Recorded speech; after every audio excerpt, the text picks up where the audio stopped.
Ladies and gentlemen, boys and girls, welcome to another edition of Nothing But Net. This year, this time, and this place, baby. We do what we always do. It's the NBA draft, brought to you by the Sideline Junkies Podcast Network. Obviously, what's wrong, man? Yo, stole my bit. Yo, that's crazy. Oh, KG, jump in. This is for any draft. I come tuxedo ready for a draft. I like it. Right? I like it. All right. Yeah. But here we are. Nothing But Net coming to you live. You probably just turned off Unapologetic Sports, featuring the three of us with the stars of the show, Lee Ice and Flying Brian. They had a great topic as always, talking about point guards. But tonight you get us with coverage of the spectacle, the thing that is important today, where teams are going to get themselves in the place to contend for next year. And it's the NBA draft, brought to you as the only way we can do. You will get full first round coverage from us. The draft does start at 8 o'clock.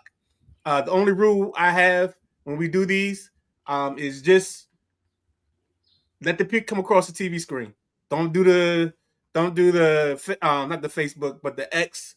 Let's announce the pick when the pick comes in off of ESPN, so that way we can kind of stay in line with that. And then we just talk about it. And if you're watching now and your team is on the clock, or you want to talk about your team on the clock, if you're watching, you probably got contacts with one of us. So reach out, say, hey, I want to jump in. We'll send you the link. Boom, we good to go. Make everything work from there. With that being said, I'm the Midnight Rider. He's the big guy, KG. That's my man, Josh. C. Perry's on the road right now, but he will join us in a little bit. JG's probably going to jump in with us. We said 7:45-ish, so nobody's late. So nobody got to worry about calling in or anything like that. We know the real show gets started at 8. This is us just warming up and getting some things out there. And the way I want to warm this up, if you guys don't mind, I don't even know if he has this in the topics, but let's talk about what just happened last night late with the trade for Giannis. We always talk about the Giannis summer here. So the summer of Giannis came to fruition last night. And I think with the draft, sometimes we can't take this trade as is, because I think for salary cap purposes, some other players and some other names might get added to this deal. KG, your initial thoughts of the trade?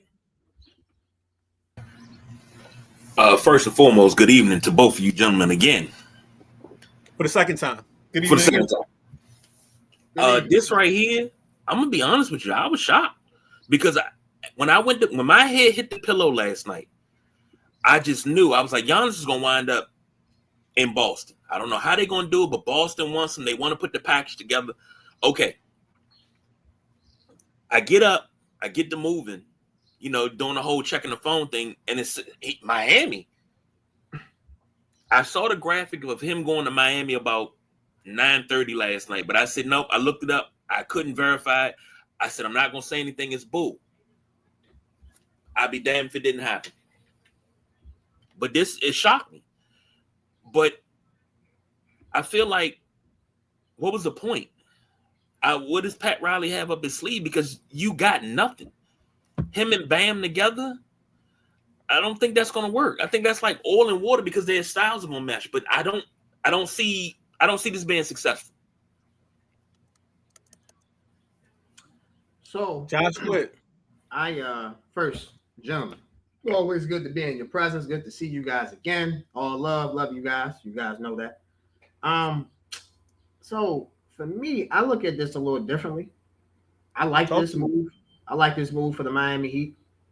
And KG, I'm a little bit surprised by you, my brother. I shouldn't say my brother. I'm gonna call you Uncle because you're the OG. You feel me? You guys at the top of the screen, the OGs, and you guys preach nothing but I don't want to say preach the past, but speak on the past or how the past affects the present and how we get to the future, right?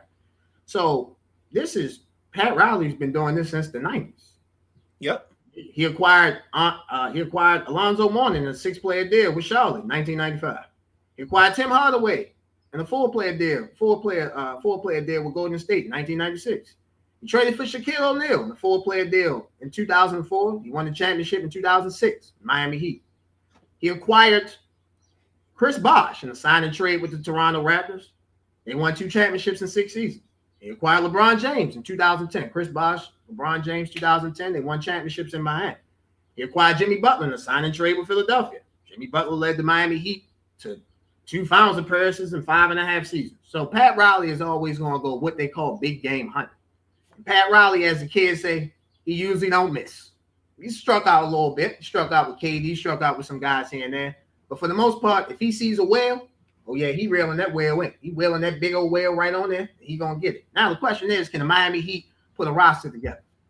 I'm not going to doubt Pat Riley. I'm not going to doubt Mickey Harrison. And I'm not going to doubt Eric Spoelstra. Davion Mitchell. Mm-hmm. He wasn't highly heralded. Turned out to be a solid to good player. Duncan Robinson. The Heat developed him to what he turned out to be. Max Strus, another Heat development player. He turned out to be what the Heat maxed out his ability. Bam Adebayo. The Heat have developed him and maxed him out to what he is, to what people think of, whatever you think of Bam Adebayo today, the Heat developed that. So for me, I'm not going to doubt the Heat. Now, do I think the Heat are the Eastern Conference favorites? No. They don't even have a roster. They're not gonna re-sign Norman Powell. So they're gonna have to figure something out there. But in the long run, I don't think Miami is a quote unquote championship contender in year 1. I think year 2, year 3, year 4, to be honest, they'll be a championship contender. So how do you think, and this can go to either one of you two guys, how do you think they build this roster out? Because they got to build it out somehow. Very, very, very easy. You know that your money is sunk into Bam and Giannis. What you do is you got to hit on late picks, you got to hit on second round picks, you got to hit on gems. And this is the perfect organization that has done that. They have done that to this day, and they will probably continuously do that. So their scouting department is A1, the development department is A1. So that's how you build a team out quickly. Is that, and then obviously you get some cheap, I don't say cheap, but you get some veterans that want to come to, they always want to go to South Beach. I know that's right. I want to go to South Beach. I'm gonna say something. The big splashes that you named for Pat Riley, when they got Tim Hardaway, you added Tim Hardaway along with Alonzo Mourning.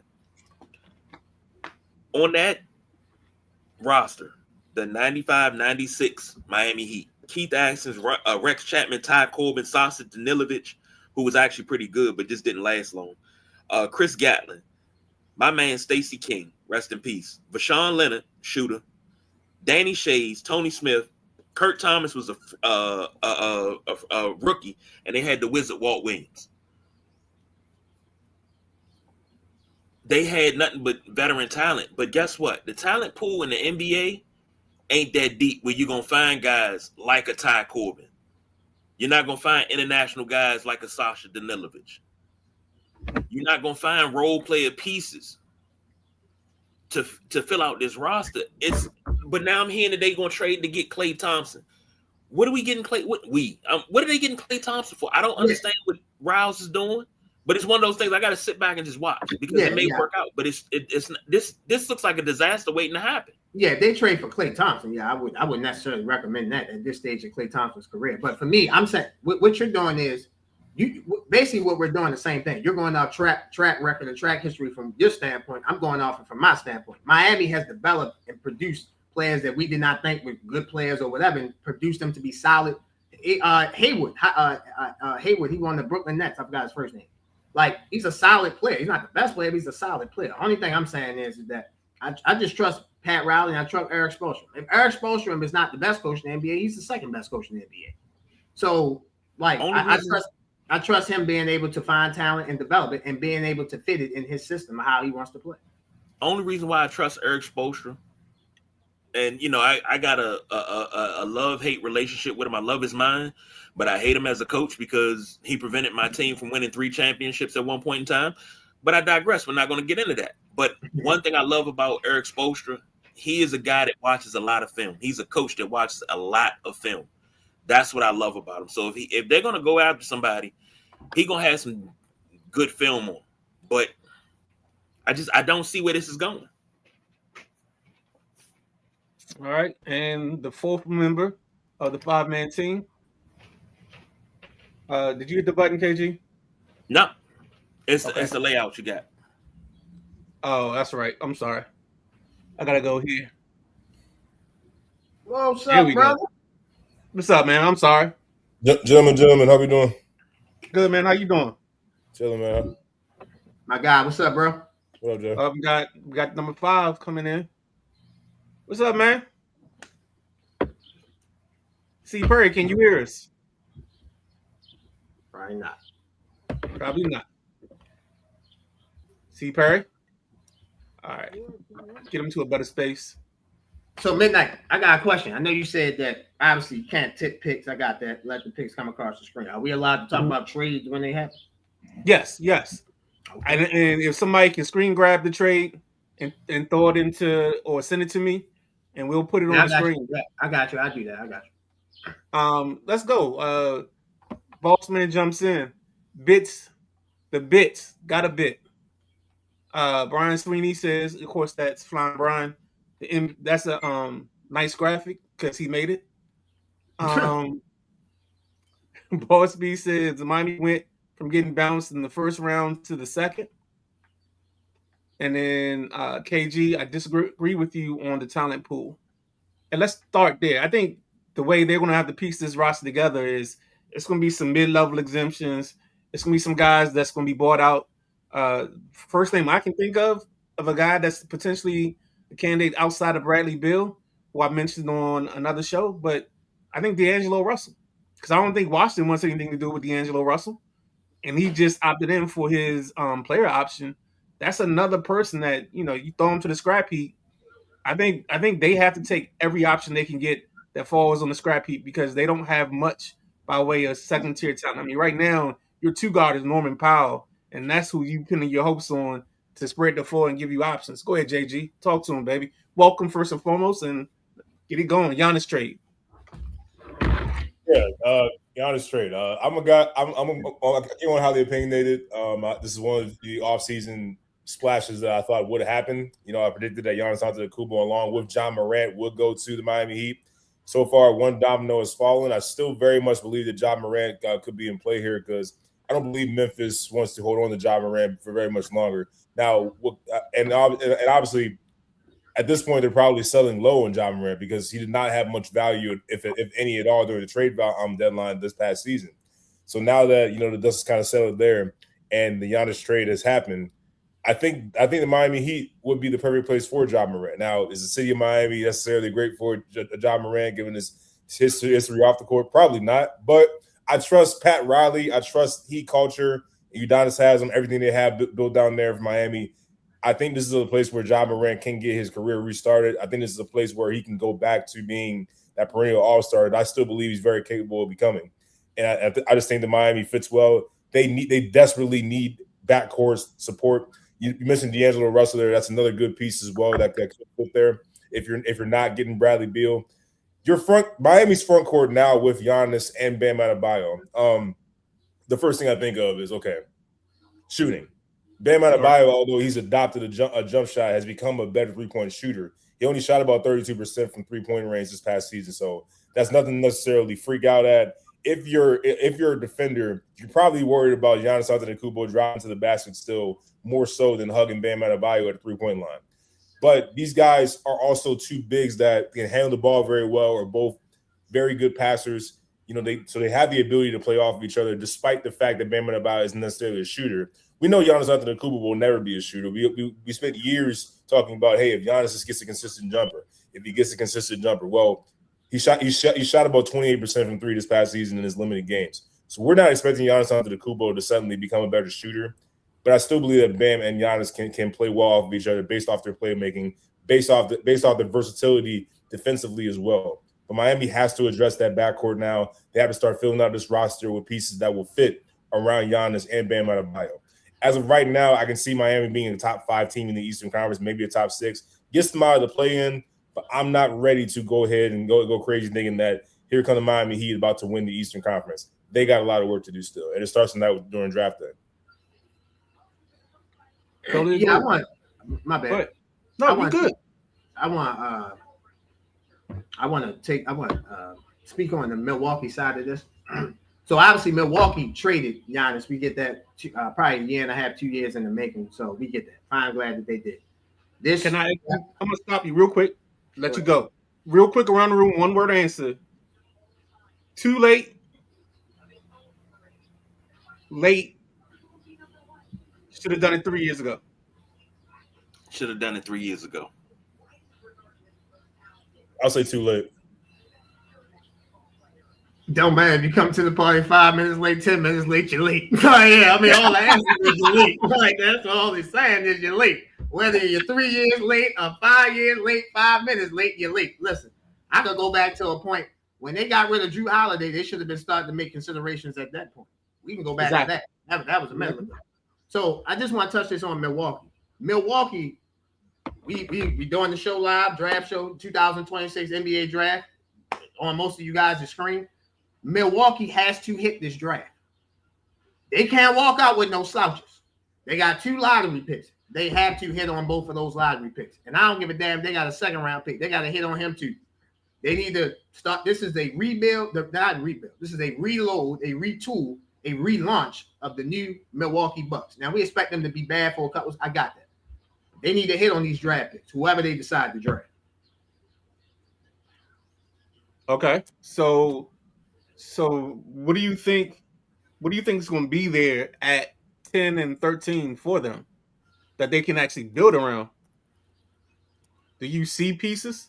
Well, no, we could throw out names. This guy, that guy. Like, it all depends on how the draft board go. I think that around the 9-10 range, you're gonna have one of those guards maybe fall down. Maybe Michael Brown Jr., Kingston Flemings. You got Nate Amin, Adar Mar, Braden Burris, Jackson Lindenberg. You got Lopez, the kid from Mexico. I had some people seeing him as a late lottery pick. So it's some guys that they can, let's see how the board falls to them, and let's see what they can do. But I'm saying my point is that they can't draft a bust, even if he's a solid player. They need players in Milwaukee because I expect them to trade Miles Turner as well. Yeah, they got to clean house. There's no need to hold on to everybody now. I mean, you got to get out of the getting's good. Yeah. You said a name that I've seen this week more, and maybe it's because I just wasn't paying attention. The Brendan Burry's kid. Yeah, Braden Burke. So he went to Arizona. Me and John been debating about because John to tell you I was fighting the Big 10 all season, and I thought the Big 12 was the best conference. So I watched the Big 12 a lot. Braden Burry's late on in the season. He was a freshman. He started off a little slow. Arizona was hot, but he started off a little slow. He picked up the second half and definitely into the Big 12 and because Arizona won the Big 12 tournament and then they lost in the national championship to Michigan. So he played well towards the end of the season. I like his game, smooth. He can shoot, can give it to you off the bounce, can give it to you off the dribble, can give it to you with a good shot. So I think if he goes to the right situation, right team, they might not need him, but I tell you a team that's like in late lottery that could draft him. I could see them drafting him. I could see Oklahoma City drafting him and stashing him away. All right, so that would be sick. Just FYI, between picks is 5 minutes, and it looks like the Wizards are officially on the clock. So the draft coverage is officially starting as we speak right now. So here we go, fellas. Let's get this. Fellas, who do you think will be the number 1 pick? Who do you think the Washington Wizards will select? Who do you think they should select? Okay, let's do it like this. I'll ask 2 questions. Who do you want them to select? And who do you think they will select? Well, I'll tell you mine. I said it before. I think Darian Peterson is the best player in this draft. I think if you want somebody to make an impact, because we play positionless basketball now, it don't matter that he's a 1 or 2. It doesn't matter what he is because you don't stick into that format anymore. You move guys around, and if Brian Keefe is a coach and can facilitate, he's going to put people in positions to make them successful. So it shouldn't matter if you're a 1, if I'm a 2, if I'm a 3, because last season, even when they wasn't doing this, their whole premise last season was whoever gets the ball brings it up the court. So we're not in a traditional 1, 2, 3, 4, 5 set. So that's how I see it. And that's exactly why I believe AJ Jabonsa should be the answer because he defines literally everything you just said: versatility, move around all around the court, bring the ball up. You can play him literally anywhere. With Darren Peterson, I don't believe he has the same versatility. He's an elite shot maker. I mean, probably the best shot maker in this draft by far. I mean, his shot making ability is with such ease that we haven't seen since the likes of Kevin Durant in Texas. That's how good of a shot maker I believe Darren Peterson is. Now, there's little questions about his availability. We saw, how that weird situation where he was a late scratch for a big game Kansas had. I can't remember who the opponent was, but it was a top 5 matchup against Arizona, and it was a late scratch. So that definitely gave me cause to pause. I'm like, okay, what's going on? Like, you can't really find a way to suit up unless something serious is going on. We found out it was like he's had issues with cramping, he's had issues with his hamstring. So you right there, if I'm a GM, I'm a little hesitant because if I'm investing millions of dollars in you, the best skill you have is the availability. So do I have a little bit of concern? Yeah, but at the same time, you don't pass up on a talent like Darren Peterson if it's available. I just think that AJ DeBonsa is slightly the better fit and the better situation for what the Wizards are trying to do. And I would go with DeBonsa here. All right, real quick. Before KG goes, JG, one question for you. At Maryland, were you able to take stuff on the side, or did they issue you with drugs like supplements you had to take? They would have to issue them. Okay, I just wanted to make sure. I was curious about that. That's all. Yeah. Go ahead, KG. I agree with JG. He broke it down, put it right there. It's got to be AJ. Now, you said who I think they should take as opposed to who they will take. I think they're going to take like a foreign guy from like Yugoslavia or something that ain't nobody ever heard of. It's not going to come over for 5 years because that's just what the Wizards do. That's your PTSD talking. Shut up. It is. It is. They got the number 1 pick. I said, and Perry was like, "Oh, that's open." I'm like, that PTSD doesn't go anywhere because the Wizards have messed up so much trying to be cute. Yeah, and you don't get over that. They drafted a boy named Jan when you could have had so many other people. Like, but I think they'll pick AJ. A boy named Jan. Listen, Midnight. I love you. I'm with my co-host, and I'm with my great uncle, the big guy KG. Listen, it's AJ DeBonsa, and guess what? I got $212 million on. I got 212 million reasons on why they're gonna take AJ DeBonsa. You saw what they did to Trae Young. Now listen, let me explain rivalry to y'all. That's why I wanted to go last, and I thought somebody was gonna take my point. I'm glad y'all did. Let me explain rivalry to y'all. When you play in 5 games and you get $212 million, listen, folks, I got to calculate. I did the math. That man got paid $42.4 million for 5 games he played for the Wizards. That's highway robbery. You can't do that in no path, no way, no how. So they're gonna draft AJ DeBonsa because they gave their guard $212 million. You can't draft Peterson 1 and still have Trae Young. That's insane, in my opinion. Makes for a really small backcourt, and you don't want a small backcourt in today's NBA. Worst thing you can have. I agree with that. I've said that for years. But here's a question: do they try to keep Anthony Davis so you can make not even a big 3, but so you got a veteran leader for those bigs that you got? I think they should try to trade AD. I think they should try because they're not gonna give him an extension. They know that. So you might as well just get back and look up. I would keep AD to start the season and see if he can get his trade value back up. Because this situation can set up if you're allowing Anthony Davis to play the power forward which is where he wants to be rather than center, and he gets back to the AD that we've known over the years, he has a chance to build his trade value back up, and that's something the Wizards can explore as we get closer to the All-Star break and the trade deadline. I like how you said that, keeping him at power forward, but I wouldn't even do that. I would try to see if he can get through this season and he gives me he's a 20 and 15 guy. On good nights, he's a 20 and 15 guy guaranteed when he's healthy. If he can give me 20 and 15, I'm keeping him. I'll give him the extension. 20 and 15, come on, dog. He might not give you 15 to 20 ball games. That's why I said if healthy. He could potentially be a 20 and 20 guy. And the number 1 pick, the Washington Wizards select AJ DeBonsa, forward out of BYU. Way to not screw it up, DC. Way to not screw good it job, Washington. Good job. I like that move. Great job, DC. Great job.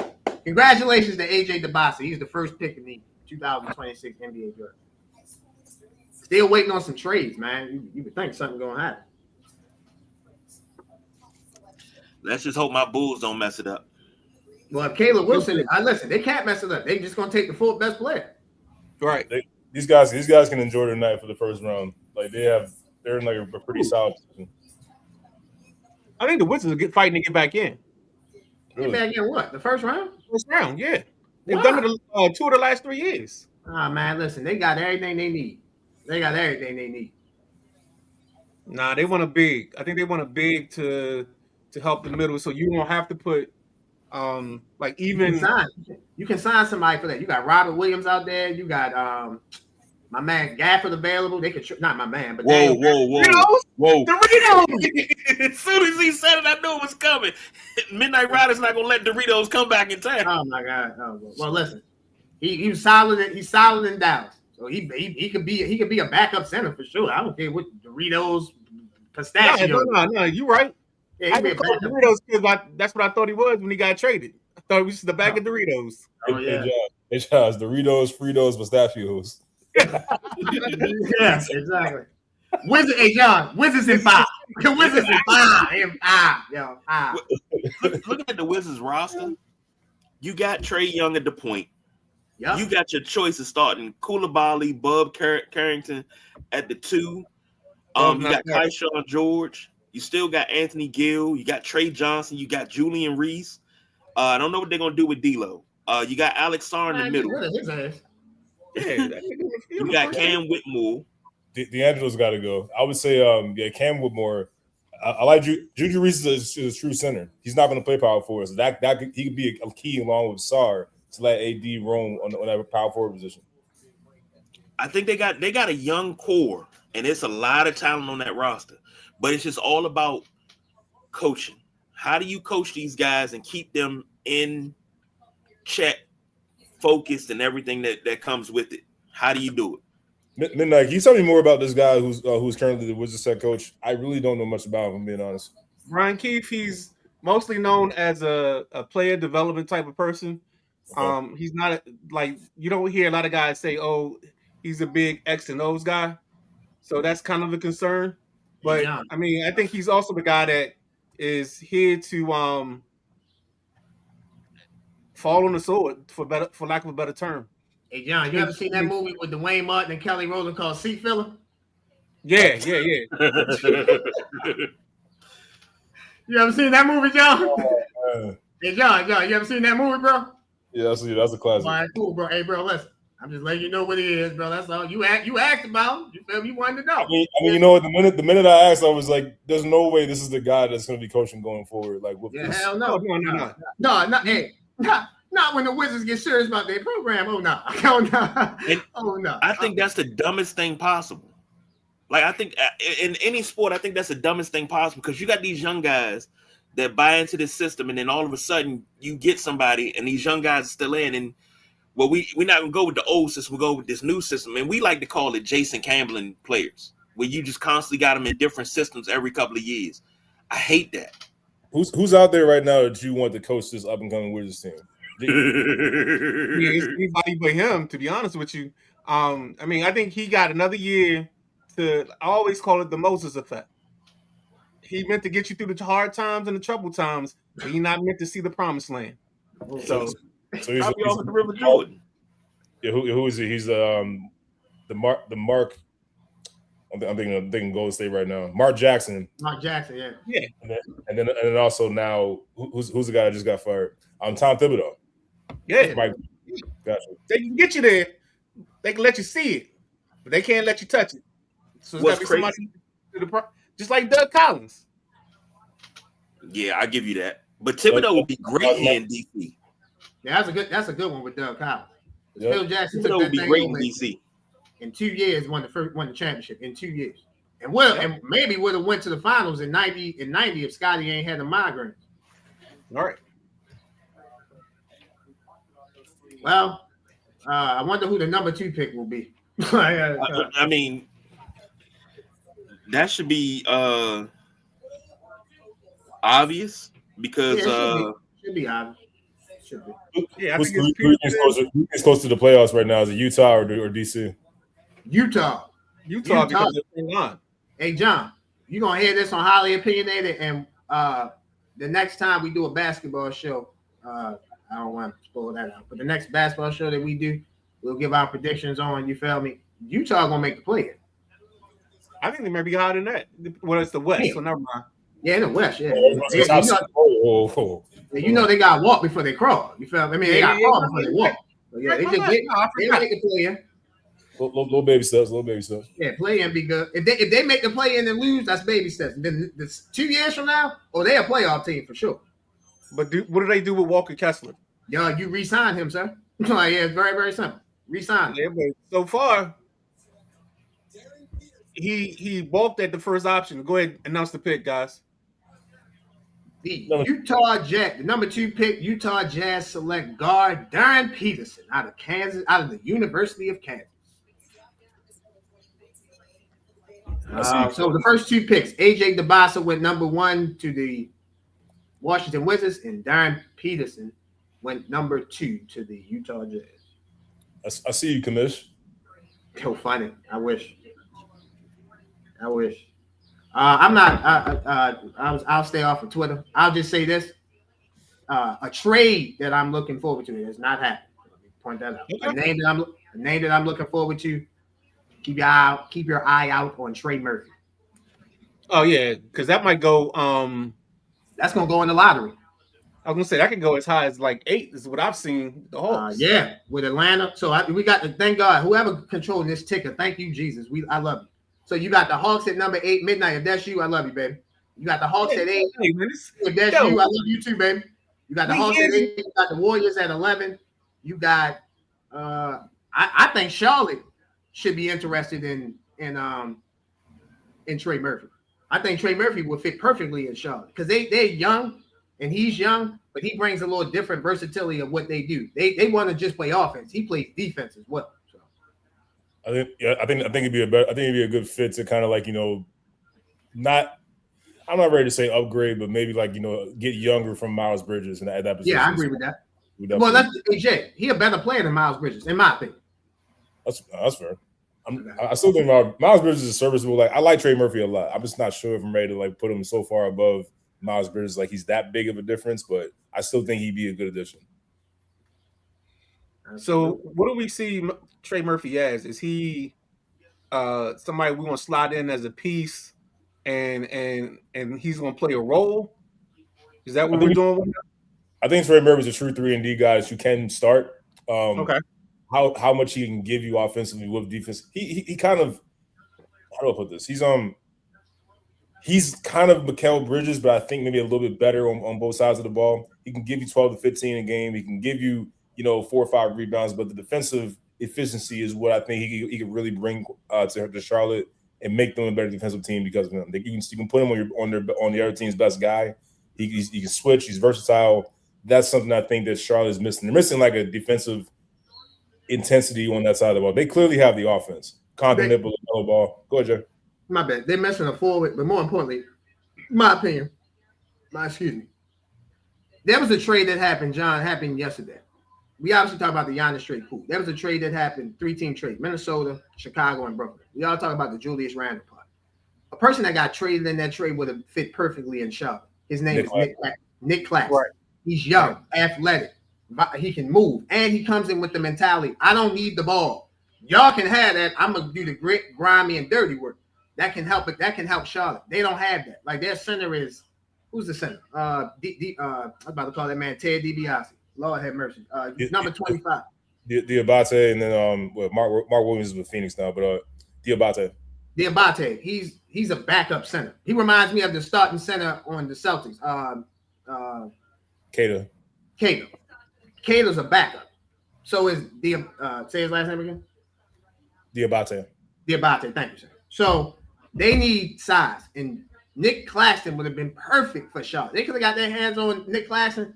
That might have propelled them from being a fringe play-in team to, all right, you might be a 6 seed or a 7 seed type of situation just because of his energy, his athleticism, the game that he provides. Charlotte don't need more people that think they need the ball. They need more people. They need people that y'all say this in football: ball, get ball, take ball. Why not get Mara out of Michigan? Now you got your 7-foot center who's also a really good passer. I don't think he's gonna be there. I think he goes in the top 10. Yeah, I didn't. John, you know, me and you didn't do a mock draft. I did a mock draft of Fly Guy, but I wasn't able to share that on Unapologetic Sports. I had Mara going I did one today. I had Mara going to number 8 to the Hawks. Gotcha. I had him going 9 to the Mavericks. I can see the Mavs. I can see the Mavs more so, yeah. All right, Memphis. There we go. Memphis is on the clock. If anybody, whoever gets it first, just go ahead and announce it as long as the commissioner's on the stage. Go ahead, Jay. I'd be really pissed off if Memphis took Boozer here, even though I know that they are. Still be a little pissed off. I think they might take the guy from North Carolina. That's what I would take. But in a way, do I really want Boozer in Chicago? I don't think so. I don't know. It makes sense. So the years Carlos Boozer was in Chicago, you know, kind of follow that up. So I can see Chicago wanting to do something like that. As long as he don't get the Beijing like his dad did. Oh my goodness, no! Please don't do that. Man, y'all ain't gonna let that man live that down. Y'all terrible. Hell no! I'll tell you what, not living down. Jaylen Brown's Beijing. I don't know who that guy went to, but he's had a couple of occasions. It's Beijing and got him on dudes' jerseys like mid game. Hey John, I was doing a show. I was doing another show before I did Unapologetic Sports, right? So they was talking about Jaylen Brown. You know what they call him? Black Ice. I'm like, yo. I'm like, yo, I'm using that. Black Ice. I'm like, yo, get out of here. Get out of here. The Memphis Grizzlies take Cameron Boozer forward out of Duke. Okay. All right, Chicago. Y'all got Caleb Wilson. So Chicago gonna have Caleb Wilson and Caleb Williams. Yeah, they got all the Calebs, right? They're gonna be the two guys that change the city around. Caleb Wilson and Caleb Williams. As long as Caleb Wilson don't try to change his name to the Iceman, okay, we're good. No, I got you. I never understood that. Let me say this. I know you're the historian on the show, so I'll just say this. I respect Caleb Williams. There's one Iceman. His name is George Gervin. Agreed. I always we talked about that. I said, what has he done that was so clutch to call himself the Iceman? What have you done? But the bad thing about it is he stole somebody else's celebration. He was doing the Trey Young joint. Like there's no originality. Like every piece of this is fabricated. So I don't know, man. That's craziness. And it's something that we always used to talk about in high school. You can't give yourself a nickname. They don't ask you what you call yourself. They say, what do they call you? No, you're in that.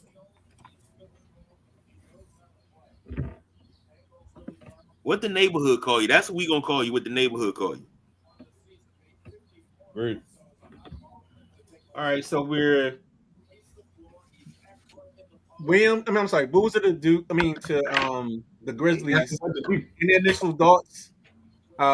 Do we have a prediction on does Ja? Let me ask this question first, since we're talking Grizzlies.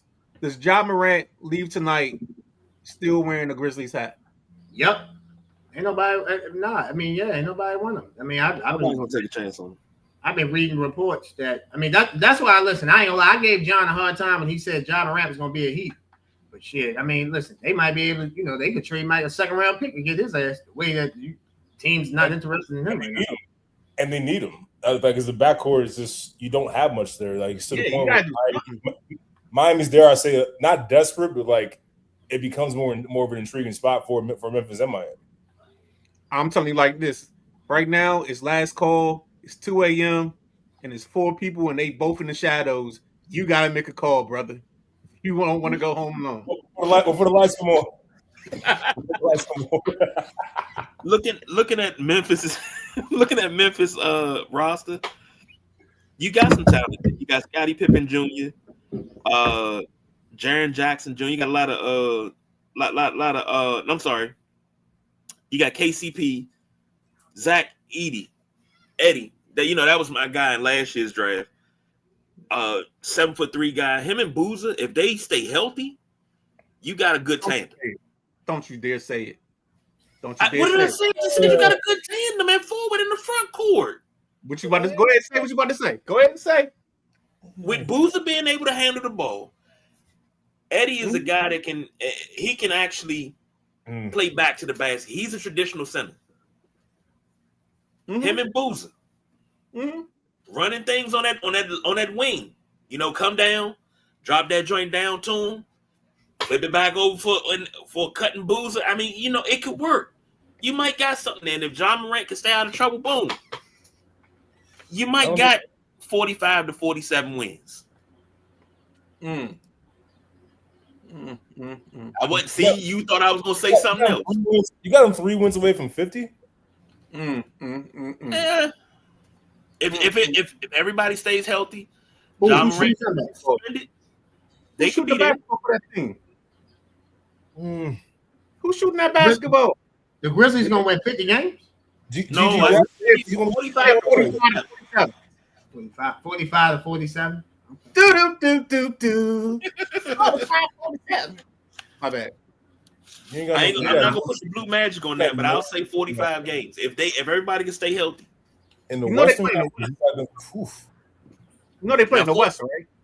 The 45 wins ain't gonna get you in the playoffs. I ain't saying they was gonna make the playoffs. Yeah.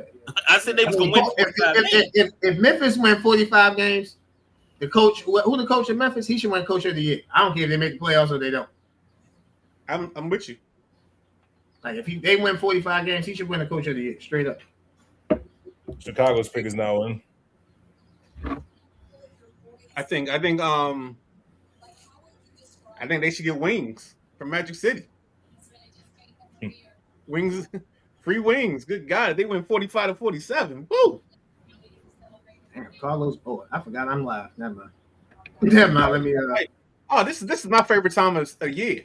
It's either the baby mamas or the wives, whatever you call them. Yeah, I got you. I'm a keep my thoughts to myself, man. You feel me? I like my bed. I like my thoughts. I like it. I'm single, so I'm good. Hey John, streets is watching, bro. You feel me? Jay-Z say streets is watching, bro. You feel me? So yeah, man, it's some fine shoots on this TV screen. That's all I'm gonna say. It's some fine shoots on this screen tonight. Look at that shoot by Carlos Boozer. Hey, there's some quality parenting going on here. I just want to let y'all know I got it written down. All right. Memphis wins 45 plus games in 2026/2027. Save the tape. I bet you I know what the first car gonna be going in the trash can after this show is over. Damn. I don't know what happened to it, guys. I don't know. I didn't say that, but I mean, you talking to a guy that said that the Wizards would win 50 a couple of years ago. Yeah, buddy. And I thought my chest about that, and they won 47 because they couldn't win out of 6 games. You couldn't get 3 wins. The fourth pick is in. The Chicago Bulls have selected Caleb Wilson forward from the University of North Carolina.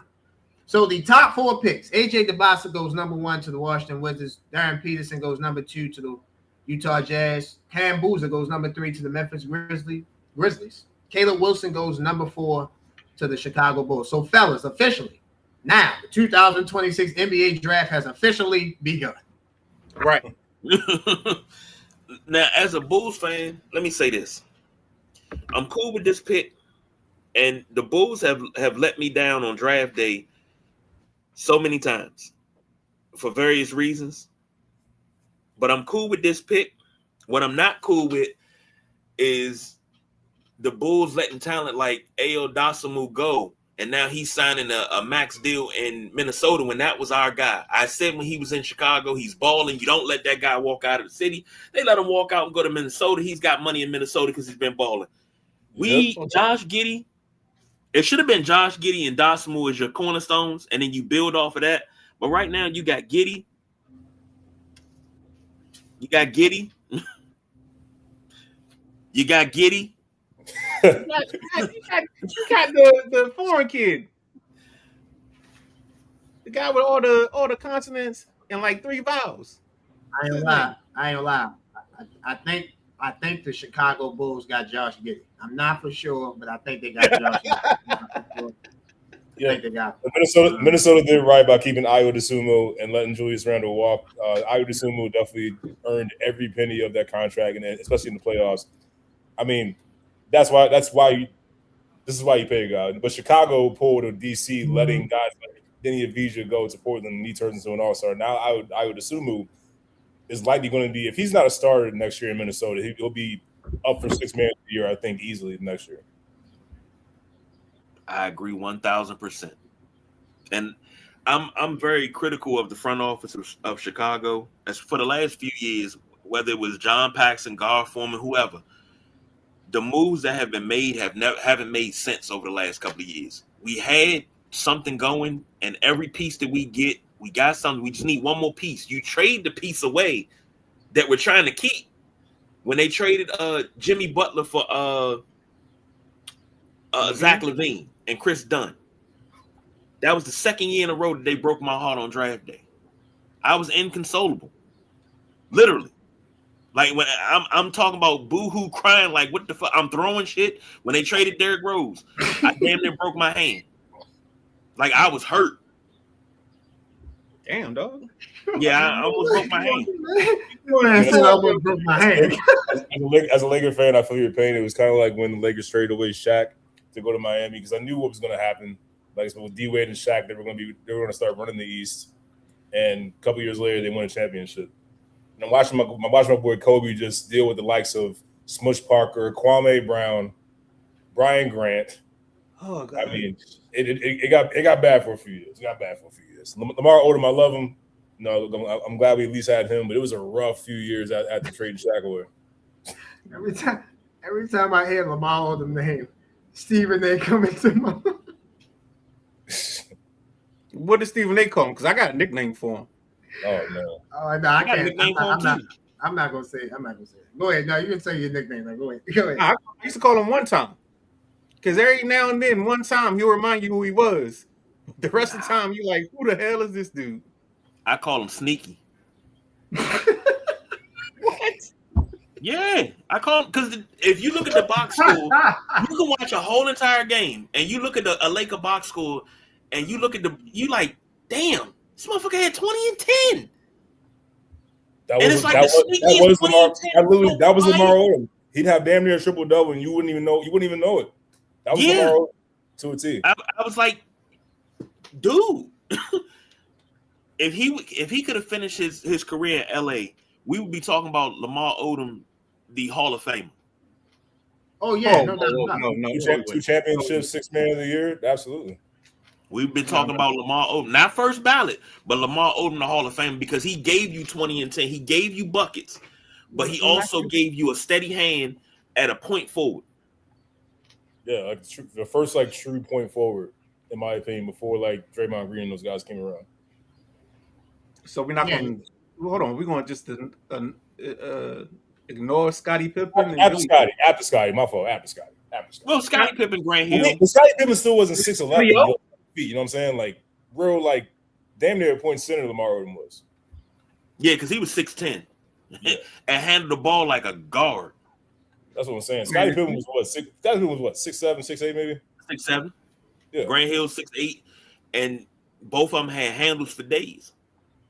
But you're talking about a 6'10" guy that's doing that. That's different from what I in my short NBA history. All right, here we go. Let's see what we got. Something going on here. Oh, Anthony did your thing. So let's go. So Boss Man on the conversation about Giannis, he said too late. He asked who are the notable free agents next summer. Boss Man, the problem with that is that a lot of these guys are signing the extensions. Go ahead. Pick is in for the Clippers. Keaton Wagler, guard, Illinois, is the pick. Oh, wow. Let's go ahead and talk about that. You guys go ahead and take it away. I'm gonna go ahead and update the graphic. Go ahead, Jeff. Yeah, good pick here. Keaton Wagler, tall shooting guard, has Steph Curry-like range. You know, he will shoot from the logo. has a great stroke, has a good ball handling. I wouldn't say elite ball handling, but good ball handling. Can get to the hole. Something that the Clippers will need size on that backcourt, especially if they're not going to be signing. Now, this is depending on what to do with the free agents. You got Benedict Mathurin, who's a pending free agent. They're not sure if they're going to bring him back. Kawhi Leonard is so. We're not sure if he's coming back. So this is a good pick for that backcourt. He can play the 3, he can play the 2. This is kind of what the Clippers need for their right now as they try to figure out their immediate future. I'm disappointed because you brought up a name, Benedict Mathurin, who I thought was going to be a little bit more consistent, and he has his flashes. He shows you who he is. Yeah. But oh gosh, look at his mama. Okay. I'm sorry. Focus, man. All right, focus. KG, what's your thoughts on this? I'm not sure if you gentlemen are familiar with playing a franchise in Madden. It used to be a thing when you did the draft and you picked somebody before they should have been picked where they were rated at, and say you reached on this player. I think this is a reach. I think he should have been. I had him, I think, around 7 or 8. I think they kind of reached for this, but I mean, talented. I just didn't have him going this high, so I just think they reached. I think I said it. We were just doing the last show that I didn't think it was. I think 5 guards, 5 through 8. The 8 cuff, Wagler, those guys were all going to be kind of mixed up, and it was kind of be who you liked or who you picked to be the person to work in your system. So I didn't really have anything. There we go. I didn't have anything in mind or set in place for that to happen. So yeah, I thought Wagler, A-Cuff, Brown, those 4 guards in that spot, I thought they were interchangeable, to be honest with you. I gotta disagree with you, brother. And I say that because we talked about A-Cuff during the tournament, and we talked about how he carried Arkansas on his back. I thought he was the better of the guards. But you gotta also need guard play. So you're gonna need guards instead of a big. Everybody's looking at wings and bigs. If Darius Garland was not with the Clippers, it wouldn't shock me if they got Darius A-Cuff Jr. That pick wouldn't have shocked me if Darius Garland wasn't there right now. Like even if they still have James Harden, it wouldn't shock me if the Clippers would have drafted Darius A-Cuff in that situation. Because I agree with you. I think he was like the top. I think he's a guard that I thought could sneak into the top 5. I thought A-Cuff would have gone there just because you got Darius Garland and he ain't got 2 good feet. So that's a concern. That's definitely a concern. I mean, unless something magical going to happen, he going to have like a Steph Curry like renaissance. I just don't see it, and I just thought you need another scorer. In the worst case scenario, you could work around that and fix everything else up. So that's how I saw this. I think Wilder's a good scorer. Like I think he can definitely help him. It's just I'm just not sure like what the Clippers are going to do like with their free agents. Like, are you keeping Mathurin? Are you letting him go? Are you going to keep Kawhi? Like, there's still a lot of questions that I have. Are they going to trade for Jaylen Brown? I think that could be on the table. So I think the Clippers have like a summer ahead of them where they can change the makeup of this entire team. And if depending on what Mathurin wants money wise, there's a place in Miami. I mean, they need scorers and points. Agreed. They can't be picky. It's 2:00. Last call. Let me ask you this, since we talk about the Clippers, and I'm asking this to the whole panel here. Would you be open to, if you're the Clippers, would you be open to trading Kawhi for possible capital, draft capital, other players, expiring contracts to free up some money? I mean, would you be open to doing that since he still has a year left? He has this season left on his contract. Absolutely. I think Miami would be interested. I think Golden State would be interested. I think even the Portland Trailblazers might be interested. You can definitely try to get some capital for Kawhi Leonard on an expiring contract. The Spurs and the Raptors did it once upon a time, and the Raptors ended up winning a championship in that 1 year with Kawhi Leonard. So I think you can definitely pull that off again. Yeah, for me, I thought the Clippers, if they were going to trade Kawhi, I thought it would be somewhat in the lottery. Obviously, the lottery's still going on, so the Warriors, mathematically could be interested, teams like that. But Yeah. I'm I don't say confused. I just gotta, like KG said earlier, I just gotta sit back and watch what the Clippers do, because I thought the reason why I said before I took a break that Kawhi, that the draft started at number 5. We all knew what number 1, number 2, number 3, number 4 was. I thought the Clippers might trade this pick, trade down, get more picks, get more assets, etc. And they didn't do either or. So, yeah, I'm very interested to see how the Clippers carry. All right. And looks like the next pick is in. I want to know which one of them guys they're going to take: Darius Aclef, Kingston Fleming, or Barry's from Arizona. I think they're gonna take A Cuff here. Nope. I think we all wrong. Mikal Brown is the pick. Mikal Brown. Wow. Oh wow. Did not see that. I like that. Let me say this. I love that for Sacramento. I'm happy for them. I think Sacramento gonna get their guy at number 7. I think they want Darius Aclef. Oh, okay. You was throwing me off for a second. I was like, wait a second. I know that's what you call it on the clock. But I get it now. And when that pick comes up, if it is who you think it is, let's talk about it. And if it isn't who you think it is, let's talk about it. Because I'm interested in what your thoughts are.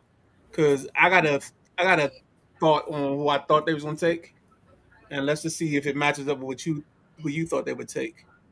We are 6 picks in, fellas, and we still have not had a trade as of yet. That's gonna come later. Most time we get to about 10, and the phones or the hats start changing positions and changing heads and everything after that. Yeah. I think then also, you got the late ones where the early picks get traded out for the late picks and stuff like that. There's no way Julius Randle stays on this roster going forward, right? He definitely gonna be on the roster. I don't go nowhere else. I think he's up.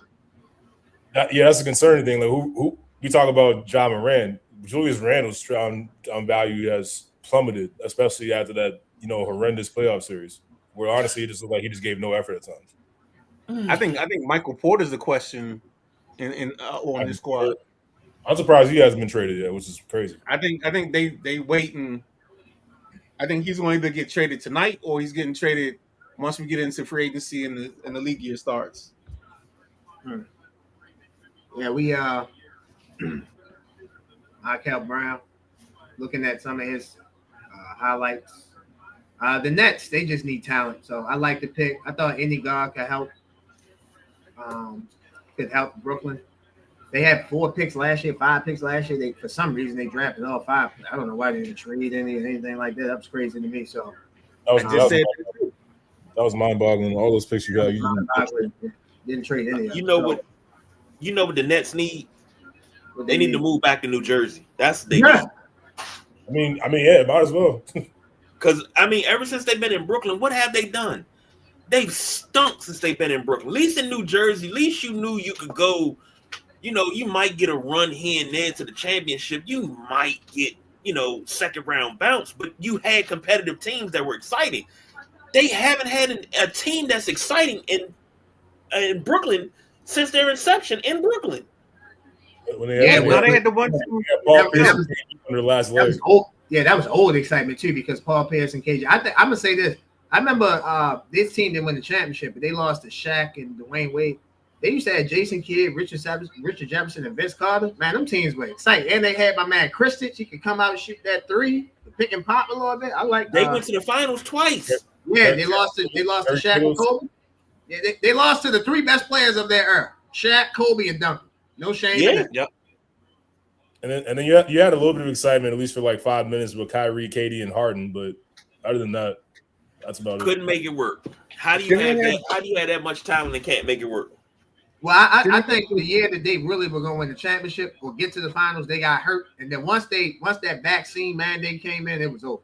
Yeah, to me, that was the end of it. And then Kyrie came out with Kyrie. Stuff. The thing with Kyrie and him telling everybody to check out the movie, and then all that turned into something, and their owner was like, "Oh, he needs to apologize." Oh my God, I wish y'all could have been here for that. I ripped that dude a new. So let me if you go ahead. I called the pick is in. Pickens in, but we got time because they still talking to Still got time. Okay, I'm waiting on. I'm looking at John's screen before I give the not before. Wait for the commissioner to come up. So what was I going to say? I just wanted to, because I didn't have a chance to get my mock draft. So I had AJ going 1, Darren Peterson going 2, Caleb Wilson going 3, Cam Boozer going 4. Obviously, you switched them around. Had Keegan Wagler going 5. Had Darius Aklef going 6. I had Michael Brown going 7. I had Adar Marr going 8 to Atlanta. I had Braden Burris going 9 to Dallas. Kingston Fleming going 10 to Milwaukee. Nate Mint going 11 to Golden State. Montrez Johnson Jr. going 12 to Oklahoma City. Haynes Steinbreck going 13 to Milwaukee. That pick from Miami. And number 14, I had Yaxel Lindenberg going to Charlotte. All right, so picks in. I see the commission on the screen. If you got it, just let it go. Darius Acuff Jr. Good pick. There you go. Yeah, Sacramento, the rebuild has started. They got their guy. They've been wanting Darius Aklef. Man, that's that's the quietest, unknown, biggest secret that everybody knew.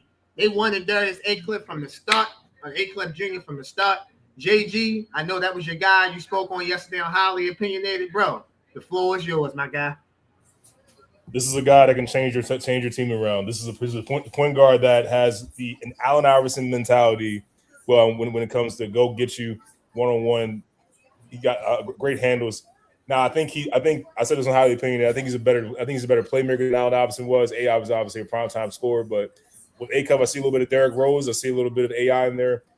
This is a pick that can restart this Sacramento team, where honestly you just haven't had much of an outlook since you let go of De'Aaron Fox. You're sitting there with Zach LaVine and DeMar DeRozan. I think Darius Acuff is going to put some juice into Sacramento here. I love it for Sacramento. I told you guys I thought Aklef was better than Michael Brown in my opinion. That's why I had him drafted. Yeah, me too. That's why I'm shocked. Yeah, so Brooklyn. Yeah. I had him better than Brown and Wagler. I had him at 5 going to the Clippers. So yeah, he couldn't. Okay, so I missed that conversation. He couldn't get drafted by the Clippers. You can't have a 5'11" point guard and a 6'1" shooting guard. That ain't gonna work. That's just not. So they mathematically backward. Yeah, too small. You can't do that. Midnight. I think it was a big KG.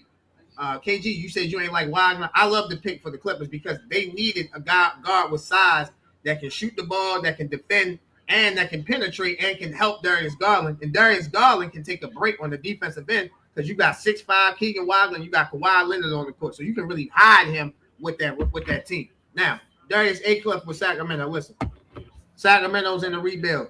Domantas Sabonis should be traded. DeMar DeRozan, it's so bad for him. They're gonna have to cut him. Watch out for the Clippers signing him. Zach LaVine, come on, man, we know what's up. And Russell Westbrook. Listen, I said this early on Unapologetic Sports. Russell Westbrook's career gonna look funny because he played on 30-11 teams, and it's only 30-11 teams in the league. But his best days are behind him. This is a rebuild for Sacramento. I like Nick Clifford. They drafted him like a year ago out of Colorado State. And I got my guy Keegan Murray. These should be the 3 guys they build with. Darius Aklef Jr., Keegan Murray, and Nick Clifford. Rock out. I just want to say real quick, they got a graphic of Darius Aklef going next to Pete Maravich. Yeah, I saw that. Yo, Pete averaged 44 games. Pete Maravich averaged 45 points and 6 assists. Oh, what? Like with no 3-point line. Yeah, with no 3-point line. That is insane. What? It's one of those things. If your dad's the coach, you got the green light. I like how you keep saying that Sacramento is in a rebuild. So what you saying? Sacramento is Minnesota Avenue? They not hip to DC. Yeah, well, let me say it like this. Yeah, you can say they Minnesota Ave because they constantly. I got you. I like that. You feel me? I give you that. I like that. That was clever. What I will say, I like what you said about Nick Clifford. I don't think you get rid of DeRozan. You got to. It's come on. You gotta let him go. Let him go. See, he's not going up. They're not. That's the thing. Keep DeRozan. You're going to keep being middle of the pack team and barely listen to playing. Like at this point, you got to get closer. Like as far as getting draft picks, you got to stack. KG, let me just make this point. My bad, Jay, for cutting you off. Let me just make this point. If you keep DeRozan, you're targeting minutes from someone else that's young that can play. Listen. Y'all taught me this. KG, you taught me this. I watch you enough. Midnight, we talk all the time.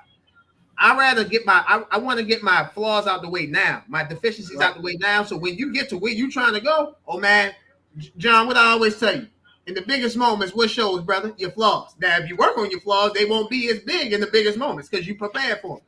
That's my point about DeMar DeRozan, bro. That's old news. Listen, he a hell of a player. Put him on the Lakers, the Clippers, Golden State, one of them. That's fine. Oh, don't put him on the Lakers. No, hold up. But see, You don't want DeMar DeRozan? He can't help the Lakers.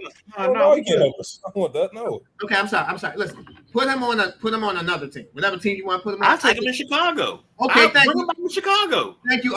Okay, take him in Chicago. All I'm saying is Sacramento, they're at the bottom of the barrel. Let's build back up. That's my only point. Okay, but see, I'll keep DeMar DeRozan, but I'll let Zach LaVine go. Sabonis, you keep Sabonis because you don't. What quality big do you have on this team outside of Sabonis? You draft one. Sabonis is giving you what is he giving you? 20 and 14? Yeah, he's leading the league in rebounds every year. You still got Westbrook, Keegan Murray, Malik Monk, Dougie Buckets is on this roster. Dougie Buckets, Doug McDermott, shooter. I love Dougie. I honestly God didn't know. They got a nice. They got Doug Christie's the head coach. Mike Wilson's your assistant. Leandro Barbosa, Bobby Jackson, Mike Miller. They got a coaching staff. They just gotta buy in. Now you got Acuff. They gotta buy in. If these kids come in, well, all of them not kids, but these guys come in the camp and they buy in, you'll see a whole nother Sacramento. But what you got to do? Acuff, you bring him off the bench early. Let Russell Westbrook set the tempo and set the table for everybody. I guarantee you'll see a totally different Sacramento team. If everybody can stay healthy as possible, Sabonis can give you at least 75 to 78 games. We talking double average. You gotta let this rock for a little bit. Just let it rock for a little bit. If by All-Star break they're below 500, fire sale. Everybody got to go. But if they got until All-Star break, and if at All-Star break they're somewhere like 27 and 20, we cooking with grease here. Because you got a chance to move. You might move one. I'd move LaVine at All-Star break to get me another higher gun and try to finish the season with at least 40 wins. But you got to let this cook. Got to let this cook. I don't know, man. I think it's time for Sacramento just to turn the page, man. Like just started with Darius Acuff. You know, get this thing restarted because you're not competing in the Western Conference. You're not. You're just not. Yeah. Like, even if you manage to somehow make the play in, that's as far as you're going. Like even if you somehow manage to miraculously get to a playoff series, you are getting swept, like badly swept, like to the point where it's like no one's going to watch that playoff series. Yeah, I look at it as Milwaukee. Milwaukee. I'm sorry, Sacramento, Milwaukee in the same situation.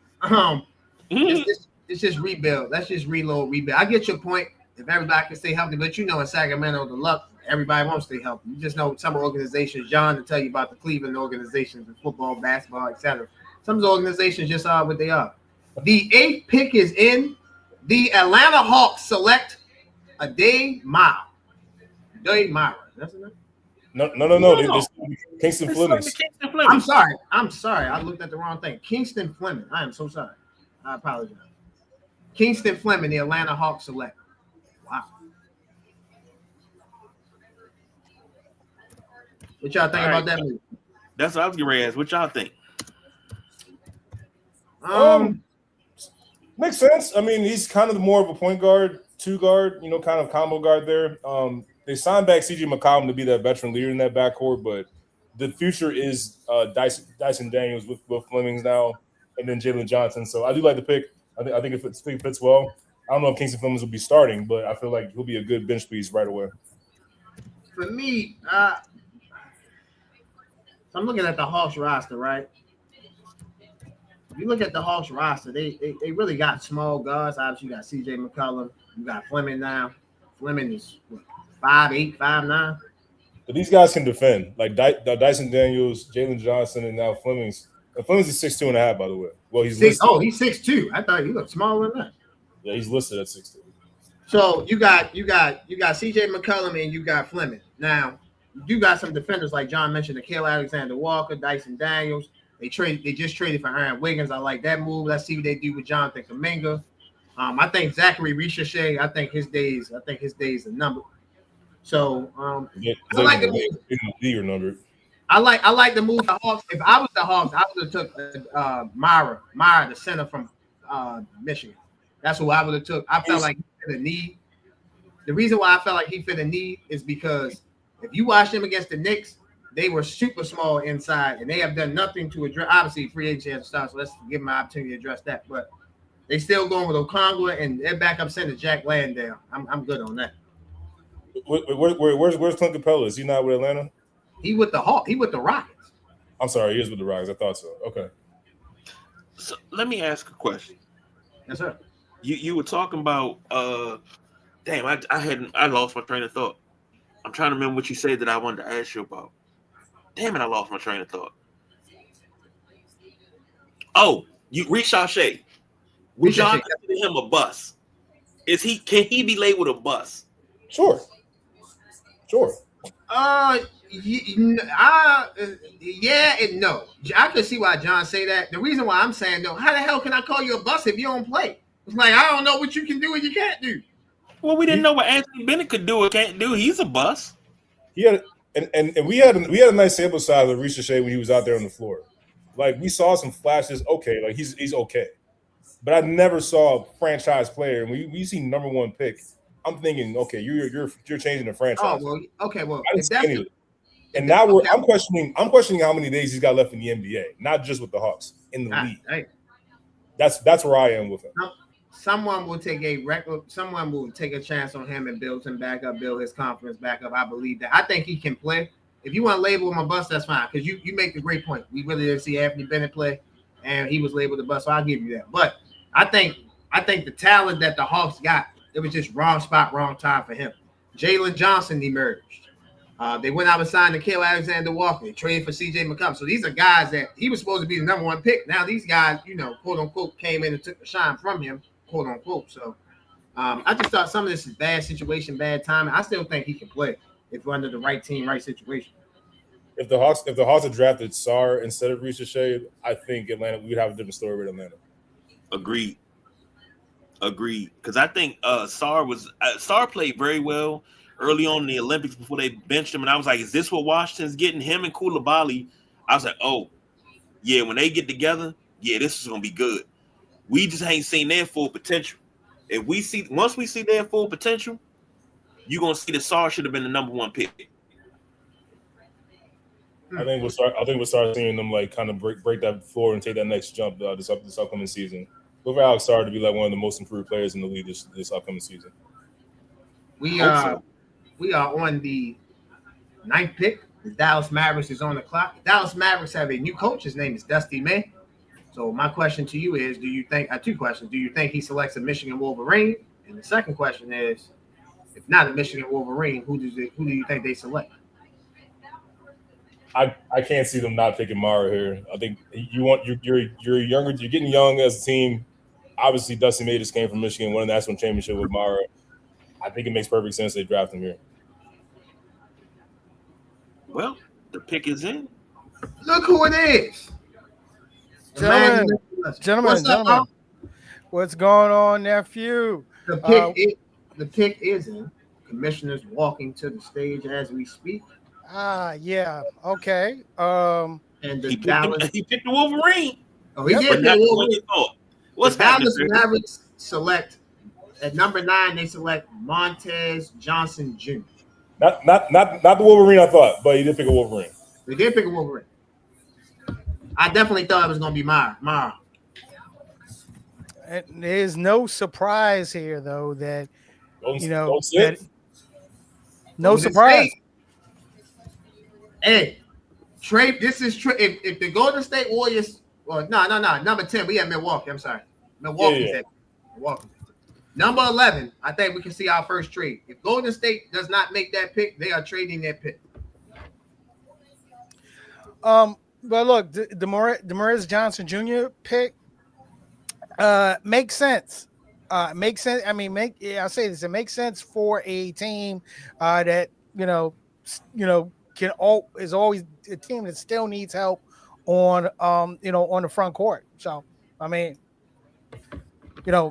makes sense even for such a guard heavy draft that we've had. I mean, your best point guards are already taken. And I don't think you got Kyrie. Yeah, I was just getting ready to say, I don't think Dallas is in the business of getting Kyrie's replacement yet. Hey, fellas, what this move tells me, Kyrie Irving not getting traded. I was skeptical about that when I saw what the Dusty May was coming, and I'll say more about it on Club JG. When I thought that Dusty May was coming to be coach, I questioned how would this affect Kyrie Irving's near future. I'm gonna say this. Yeah, Stick right here is telling me different. You're right. I'm gonna say this. For me, the move that had me question Kyrie ain't had nothing to do with Kyrie. It was what Minnesota did yesterday in that salary dump to get rid of Julius Randle. Exactly. I'm like, all right, why would Minnesota do that? Now they really must think like, yeah, man, listen, he just was bad in the locker room. Okay, cool. But I thought it was two names that Minnesota was going after, and I saw one that they pulled their name out of, Ja Morant and Kyrie Irving. Now they could enter the Ja Morant race again because they might be cheap, but for them they got a damn near $33 million trade exception. You're not just doing that for no reason. I'm gonna do the Wendy's finger. There is a reason why you're doing this. You feel me? Oh, I mean, my initial thought was, you got to lock up Dosunmu. You had to lock up Dosunmu. So, once Julius's contract was out the door, and once Julius's contract was out the door, they had to lock up who is honestly their best point guard option that's currently on the team. So, that made sense. Now, will they pivot? I'll say this. Will they pivot this offseason to make a bigger splash? Maybe. But I don't see that happening until next February. If we're looking at a Ja who might still be on the board, or a Kyrie. More so of a Kyrie, because you get that opportunity, because May gets that opportunity to at least have Kyrie for half a season before him and Masai Ujiri make a decision on what to do next.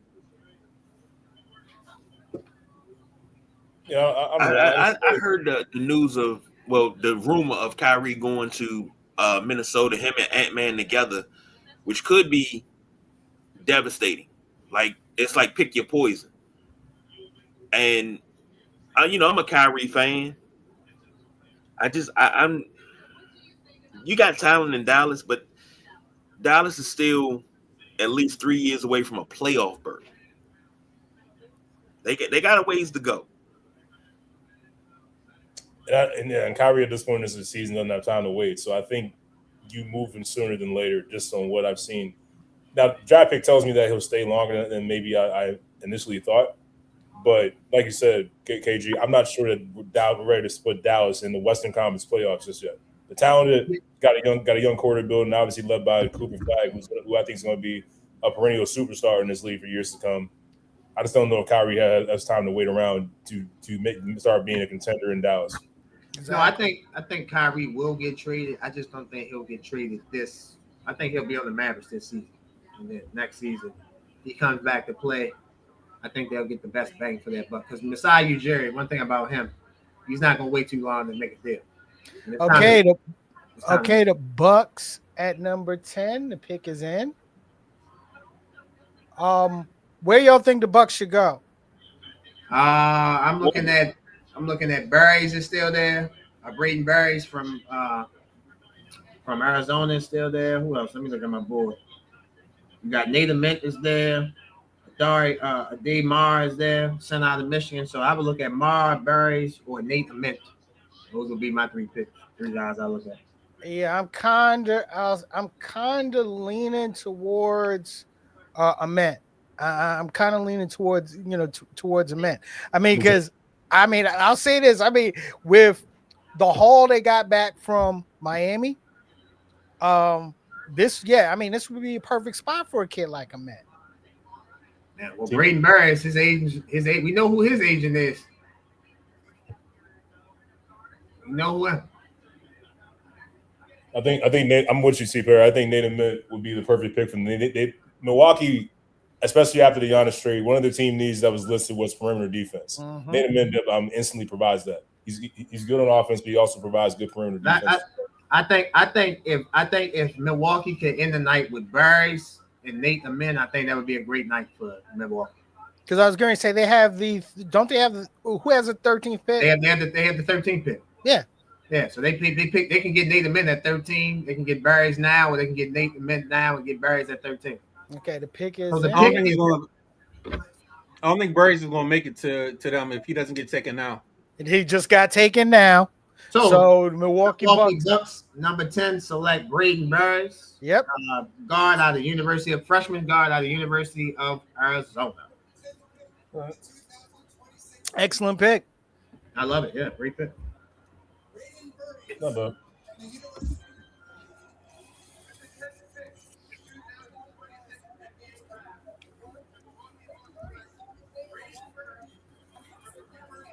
Braden Burris, excuse me. All right, let's start the conversation. What do you think about the pick? I know you said great pick, but tell us why. Well, I mean, as far as him as a player, he can do everything as a guard that you want. He's not as tall as Keegan Wagler from Illinois, but he can play, he can shoot. I mean, I would say he can shoot, pass, dribble, and defend, but he can obviously do all those things. He's a leader, and he got better in his freshman year as the season progressed at Arizona. Mm-hmm. For me, like I said, I like this pick for Milwaukee. This is their original pick. Now let's see what they do at 13. And plus, he fits what they are trying to do moving forward. I mean, the whole reason why you take the Heat deal versus the Celtics deal is because you are rebuilding, you are retooling.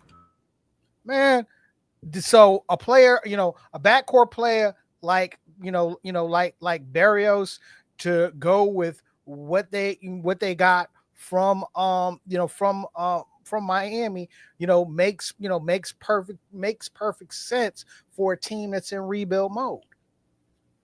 I think Birds will play very well off of Tyler Hero as well. So I think that's if they hold on to Tyler Hero, because did you hear some of those rumors going around about Detroit trying to get their hands on Tyler Hero? Yeah, they should. And I think Milwaukee. I mean, I feel like Milwaukee's still in play with Jaylen Brown for some reason. I feel that way. But yeah, Detroit, I've heard with Tyler Hero as well. So it's possible Hero may not be there long. And again, you're doing a total rebuild, so it makes sense. You don't want to keep a guy that's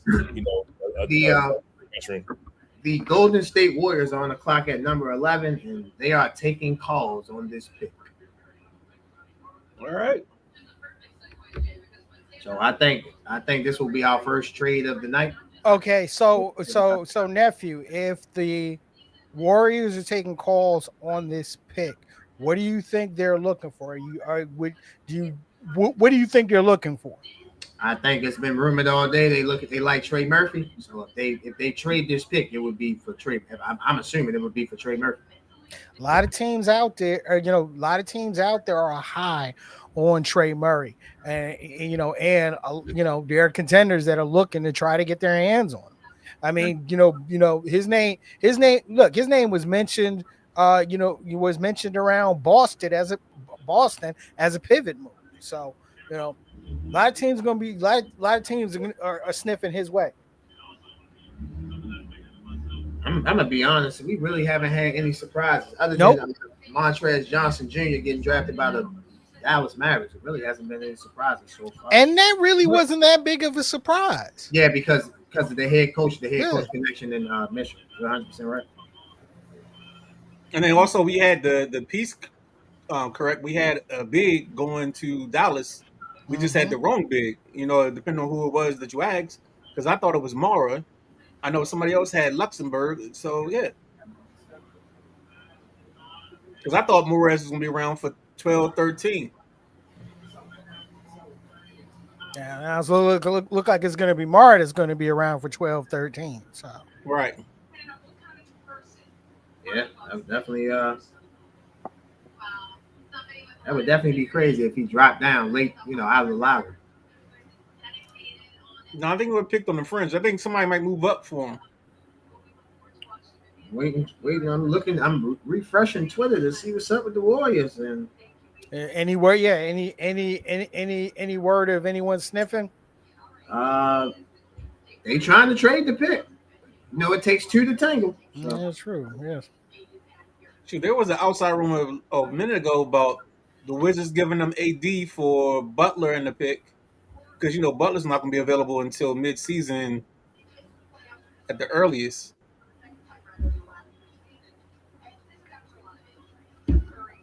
Wait a minute. Okay.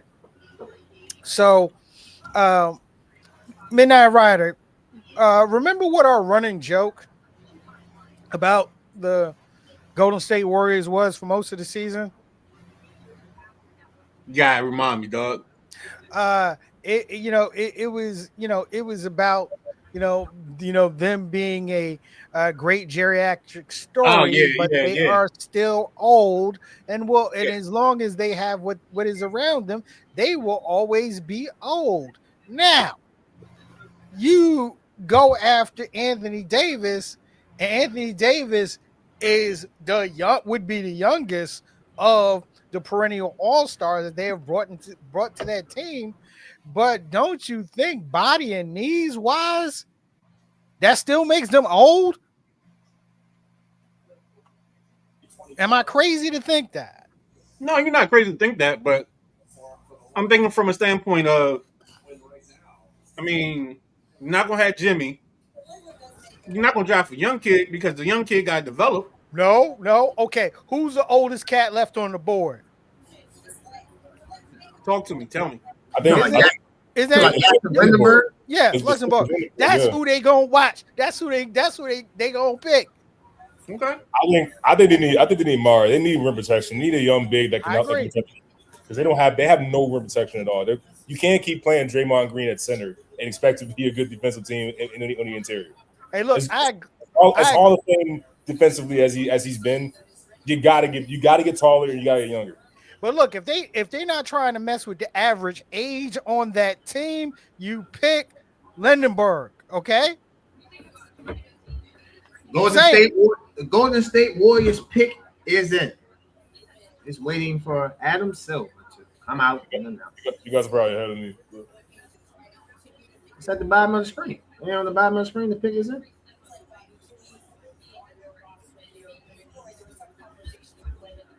All right. So this means that the Golden State Warriors did not, as of now, trade this pick. As of now. I just want to give a quick shout out to Andrea Carter. Looks amazing. Andrea Carter. What's up with her? Absolutely. Oh, okay. You talking about baby hair? I got you. Baby hair. But Bobby Marks is talking right now, so there's a possibility there could be a trade talk or some kind of insider thing going on or something they're working on. Yeah. He might just be talking just to be talking. All right, let's see what we got here. But don't forget, the NBA loves to pick a player. Look, told you. Golden State Warriors have drafted with the 11th pick, Yaxel Lindenberg, forward out of the University of Michigan. Which means that team's average age does not drop. Still funny. Yeah, okay, good pick, but it needs size. Time out. I told one of y'all that Lindenberg was going to go in the lottery. I told one of y'all that. One of y'all tried to tell me I was crazy. Bro, he can play. He's a good player. I just didn't think he'd do it because the way the league is, the older you get, the further back you slide in the second round. How old is he? Like 24. Yeah. Yeah, he's an old guy. Yeah, well, listen, hey John, some people like apple juice, some people like Gatorade. The Warriors like prune juice. So I mean, you like what you like. Yeah, I mean, Nah, they like cherry juice because you gotta get that swelling off your legs. Yeah, church. I mean, look, ain't nothing wrong with experience. Ain't nothing wrong with experience. And if you get an experience out of a college player and it fits your steez, you do it. AC Craig. I was talking about experience for like 2 weeks, man. People laughed at me. I'm glad you talked about it now. Oh, here we go. Here we go. I got a question for Midnight Rider. You said Jimmy's if the Wizards were to get Jimmy G Buckets, the G stands for gets. If they were to get him, he wouldn't be available till mid-season. Now he tore his ACL, correct? Mm-hmm. Yeah, the conversation, KG. I'm not here for you and your medical prognostications here, sir. I'm just trying to say. All right, JG, be safe, bro. All right, Appreciate bro. y'all, folks, man. All right, now. All right, bro. The state of Mississippi doesn't care about your meteorological. But I'm just saying. I mean, that's a long timetable for a torn ACL. I mean, you got guys coming back in 6 to 8 months. Yeah, well, I'm just going by what I heard. But KG, man, look, man. When you 48 years old, it takes you longer to come back from that. Don't pay me no mind. I'm trying to find the right. Don't worry. I don't worry. I'm ignoring you. But yeah, when you're old, man, you should know this. When you're old, it's harder to come back from some injuries. Okay, and he old. It's because it's going to take him a while. All right. We ain't talking about Jason Tatum here. Who's still in his prime and has that drive and bounce back from that sooner. But I mean, he could also go to Europe and get the platelets, help heal a little bit faster. That is legal. Man, let me just say this. Obviously the Warriors took Jackson Lindenberg. Let me just say this. The Thunder are on the clock. Mm-hmm. The Thunder could just replace Isaiah Hartenstein with Meyer from University of Michigan. It's the easiest transition out. If they decide to do that, we'll see. But he is on the board for the Thunder to take. It makes all the sense in the world, baby. Yeah, it actually does.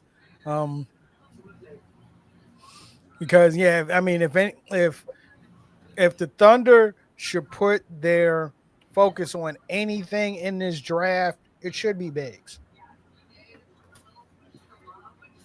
And we have not had a trade. I'm surprised. Well, we only had 13, right? Yeah, but like for example, like the Warriors, like I'm not knocking Lindenberg as a player, but if I would have tried to go get Trey Murphy. Like some of these guys that's available, they can help you out right now. Like for example, I'm obviously I like this team. If the Spurs can go get Trey Murphy, man, don't do that. It's like forget the 20th pick. Yeah, I would agree. Hey, but look at Yato up here sitting with his sister. Oh no, that's his mom. Oh my God, y'all funny. Here y'all go. You know what you talking about, man? This might be the highest potential of maternal talent that we've had in the draft.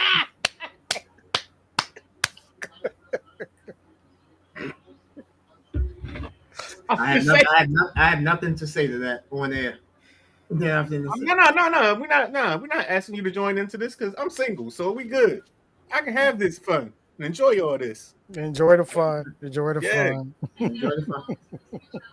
I think coming into the draft, one of our top rated moms was Jason Tatum's mom. She was in the top 5 for sure for a while. So, yeah.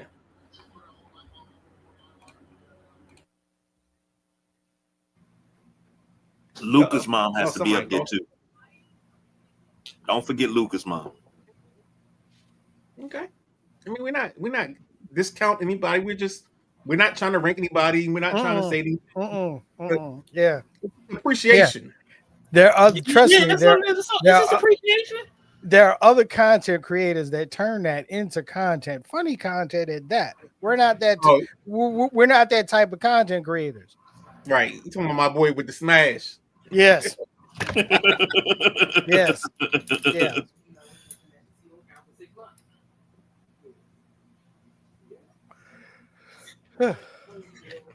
I see hugging. Did the pick go through? Nah. They just showing. They still showing clips of Lindenberg Yeah. and mom tearing up. Uh, his previous hugs. Um, Let's get this off the screen. Oh wow! I hope that's not an official cap with this bedazzled logo on it. yeah, no, I haven't had it. I haven't really had a chance to take an in-depth look at all the caps. Are all the caps bedazzled? We haven't, dog. I'm gonna tell you right now, I haven't paid attention to a single hat all night. Yeah, this is the first hat I got a good look at. Oh, okay. So the Oklahoma City Thunder is in. Their pick is in, and they draft Mara from the University of Michigan. So, but we kind of had that in the hopper after we saw Morez go. Mm-hmm. I think honestly, if Oklahoma City had their druthers, they would have taken Morez here if um if Luxembourg had gone earlier or Morez had gone earlier. Did you just see Dustin May's response? He's a little bit upset. Looks Yep. like he's upset. Yeah, he's upset that Mara that Mara slipped He- past. Yeah. He upset because he gonna have to face him 4 times a year. That's why he upset. Yeah. Hey, look, 4 times a year. look. He should have drafted. They should have drafted him at their spot. Man, Right. listen, But here's the thing: do you think he's able to? Is he shopping for the groceries, or is he just just a chef in the kitchen? They just tell him, hey, you gonna cook with what we give you. no. For him to take Johnson, that he definitely got some. He might not be Yeah, a chef. I think- He damn sure got some ingredients in the meal. Exactly. Like, yeah, for him to take him that high. I mean, I would agree. I think Morez Johnson fills out his suit better than Mara. So if you're looking for somebody to be your rim protector or your physical guy in the post, I think you go Morez in that situation first. Well, I'm gonna say this. We know who the Thunder lost to in the Western Conference Finals. So, listen, Exactly. Isaiah Hartenstein, his days with the Thunder, they numbered. Well, I mean, he's in the last year of his contract, so His team out, yeah, they got a team option. They're gonna decline that. Let's decline that and get right. You feel me? So, man, listen. What's the first day of the NBA regular season? I mean, not regular season, but you know what I mean. you mean media day? No, the first day for transaction. July 6th. Oh yeah, that's July 6th. So that's what, a Monday? Yeah. Well, yeah, that's yep. That's on a Monday. All right, we might want to see if we can do a late show at 8:30, or I don't know, do a free agency show or wait up. We can actually do that on July 1st, okay? Because remember, all July 6th is the deal's becoming official. All that, all that talking yap starts on the 30th. All right, so I'm questionable, but that sounds good. That sounds like a great idea. We had those conversations on the first, and then let it go official on the. All right, sounds good. 3 Michigan players got picked in the lottery. Number 9, number 11, number 12. Which 85. Sam Presti, man, he strikes again. But also at the same time, seeing these 3 Michigan players go, in the lottery is no surprise. Not just not just because of coming off of a national championship. Just the process that they went through when they went through in the first place. We just had, think about it. We just had our first we just had our first fully free agent team that won the national championship. Right. Okay. And then and the crazy part is the coach leaves as he cries about the creation of the free agency team that he created. Exactly.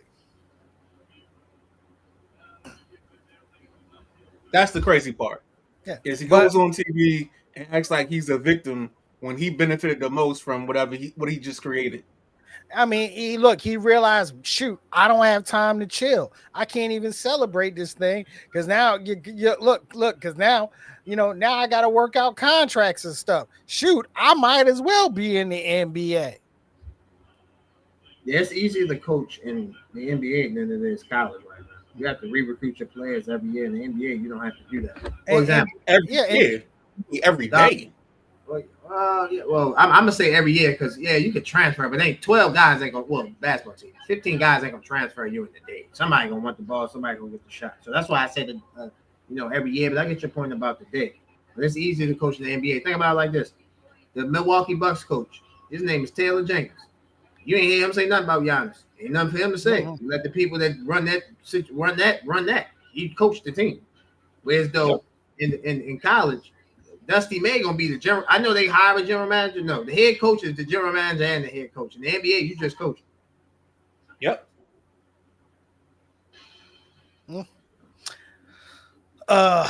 Yeah. And just think. They were trying to throw that same bag at John Shire to pull him from Duke.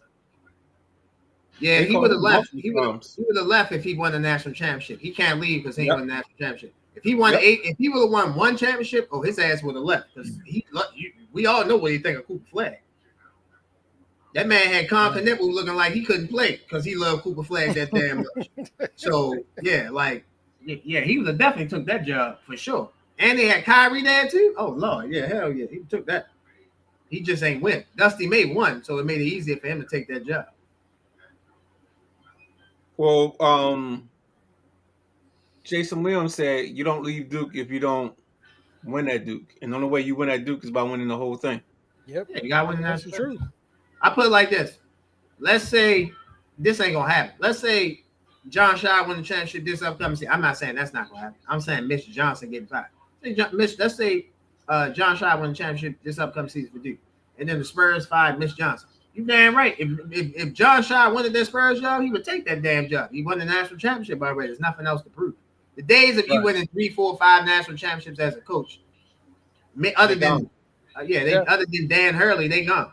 And Darren Hurley, he could have left for the NBA a couple times. He chose not to. Yeah, but that wouldn't have been pretty. No, because the way he wouldn't fit the NBA locker. But why build a program, win 3, 4, even if you win 3 in a row, but why build a program to leave and go to the NBA? And then not all, not some, but most coaches that come from college, these newfangled coaches don't mesh well with the NBA player. Well, now they got more experience. How would I ever leave the comforts of, I'm building a repertoire of players. I'm molding boys into men and winning championships. And you go down the lore, your name's being mentioned in the same breath as John Thompson, Mike Krzyzewski, Jim Boeheim, Gary Williams, if you will, Dean Smith. I can't see myself doing that and then rolling out and going to the NBA. Like, I can't do it. I'm gonna tell you why. Go ahead, nephew. I'll give you an example. You watch college football, KG. What you think about Jim Harbaugh? You think he's a good coach, great coach? You said who? Jim Harbaugh? Jim Harbaugh. You think he's a great coach? Yeah, I think he's pretty good. Okay, pretty good. Okay, good. Remember the year before he won the championship, they were talking. A couple years before they made the playoffs, Michigan was talking about firing him.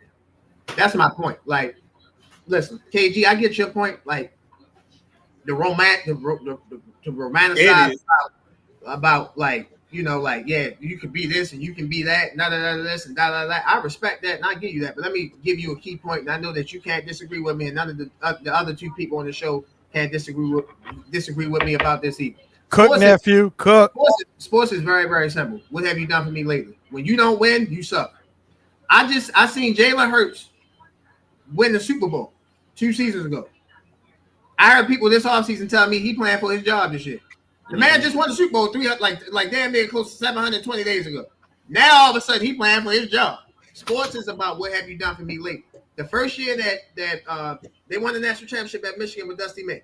Let Dusty May lose in the first round next year. Let Dusty May not make the tournament the second year. Oh yeah, they're gonna want him up out of there. So again, Michigan had Jim Harbaugh, and they wanted Sorry to cut you off there, nephew. Milwaukee Bucks have made their pick. Well, technically, the Miami Heat have made their pick, and this obviously be the Bucks pick.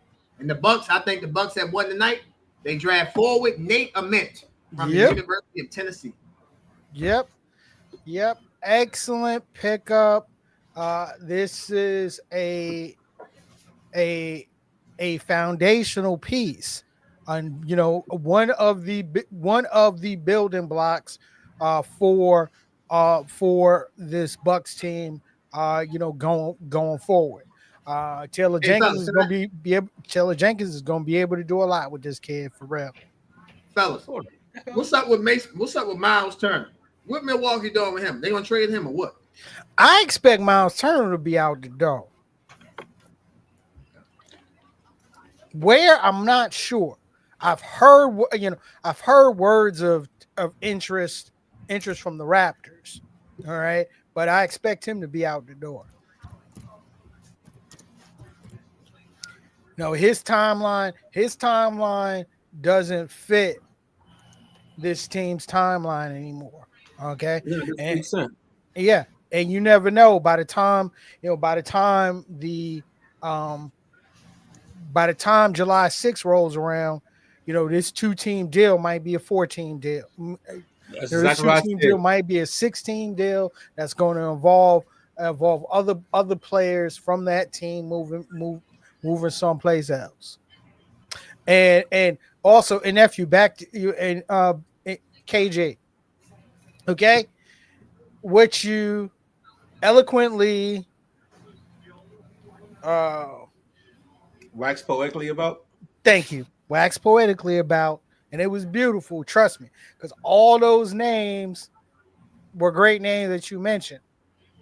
This ain't that college basketball environment anymore. This isn't that college athletic environment anymore. Tell them again. Yeah, right? It's year to year. Okay, I mean, look, who just won the college football playoffs? The Indiana Hoosiers. That should tell you everything. That should tell you absolutely everything about about what college, the direction of college basketball, college athletics today. And I'll be honest with you, I don't hate on it at all. In fact, to me, it's get back by the players that should have been got back a long time ago. I agree. But now, Midnight Ride always says I grew up at the tree of Thompson, which I did. And, for majority of my life at one point in time, my whole entire life, Thompson was at Georgetown. Pat Summitt was at Tennessee. Gino Auriemma was at Connecticut. I knew Gary Williams at Maryland. People didn't move, but you built programs. John Thompson produced some of the great big men and a couple of good ones too. Mm-hmm. And that's the legacy. And the thing is, he stepped down in 99, not because of health, not because he couldn't do it anymore, not because he couldn't keep up, because he wanted to work on his marriage. And that's the only time coaches step down, when things wasn't going right at home. Okay, it's time for me to step down and go do my thing at home.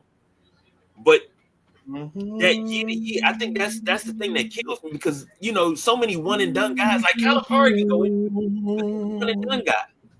Sing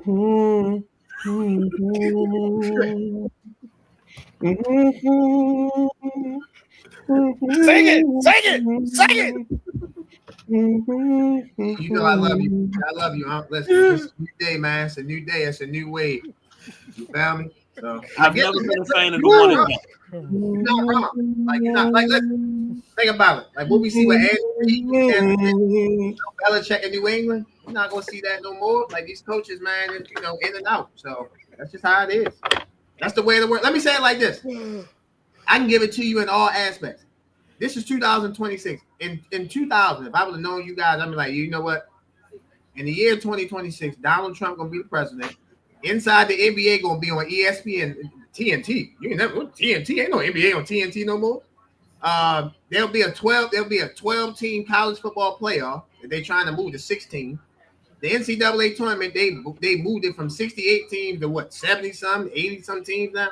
Listen, like some of this stuff I would have told y'all, so if some of this stuff I would have told y'all as sports fans 26 years ago on this day, let's just do 26 years ago, you'd have never believed. So okay, hold on, Shams. What? We ain't got no trade.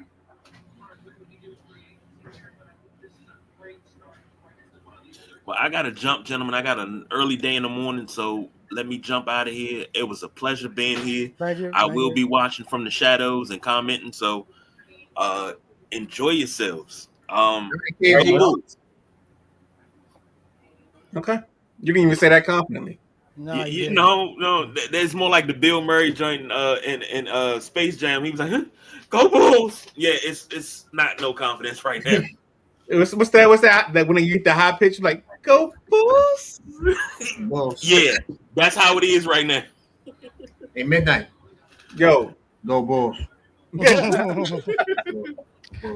And Shams was just talking about the Giannis trade. So no news being dropped. We ain't got no. I'm just, that's the one thing about this draft. KG, I know you're gonna go. I would like to ask you this before you dip off. I know you got early morning. Like I definitely thought we would see some movement.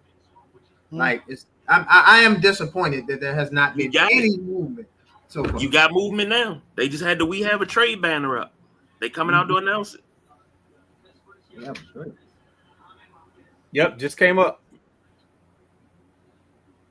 All right, I'm looking for that trade. No, this might just be announcing the Giannis deal. Yeah, it's probably the Giannis trade. Yeah, because they do that late after we've already known what's happened. So, waiting for Commissioner Adam Silver to come to the stage, but the pick is in for the Charlotte Hornets. Okay. So they go with Haynes Steinbach. Yeah, the forward from Washington. Yeah.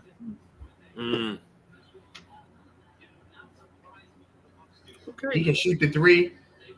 He got a little versatility to his game. I like that pick. I want to see. I'm not gonna make it seem like I don't. I've maybe watched him like 2 or 3 times, so my memory on him isn't the best. I want to see if he can play some defense. If he can play some defense, that's what they need. He can score. I know that. He can shoot threes. He'd be perfect for them because he can pick and pop. He need to get in the gym.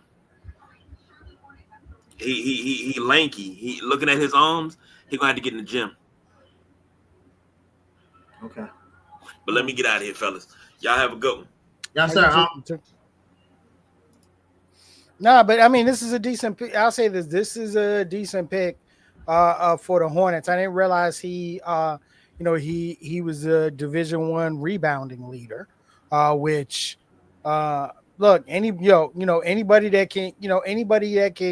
can get that ball is important, and especially to a young team like Charlotte that's looking to make that next step.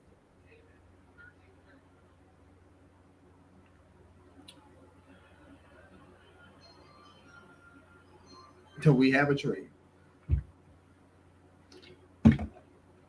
Anything new nothing new to announce yet. Yeah, nothing new other than Haynes. You got Haynes Tom. You called that one.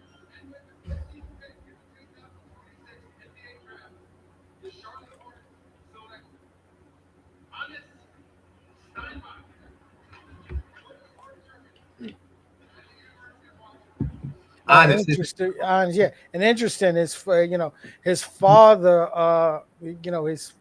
His father's an old teammate of Dirk. Oh wow! Yeah. Oh, he's from Germany. Okay. He's a German kid. Gotcha. He's 6'10", 248. He can rebound the ball. Okay, I like that. Rebound. Let's get it. Give me that. Okay. Like I said, that's a nice pickup for Charlotte. Versatility, okay. He averaged 19 and 12 for them last year. Shot the ball 58% from the field. and averaging 19 and 12 in the Big Ten. That says a lot. Yeah, you ain't no scrub. You can play. He got versatility too. He can post you up. He can shoot the ball. Keep the ball up high.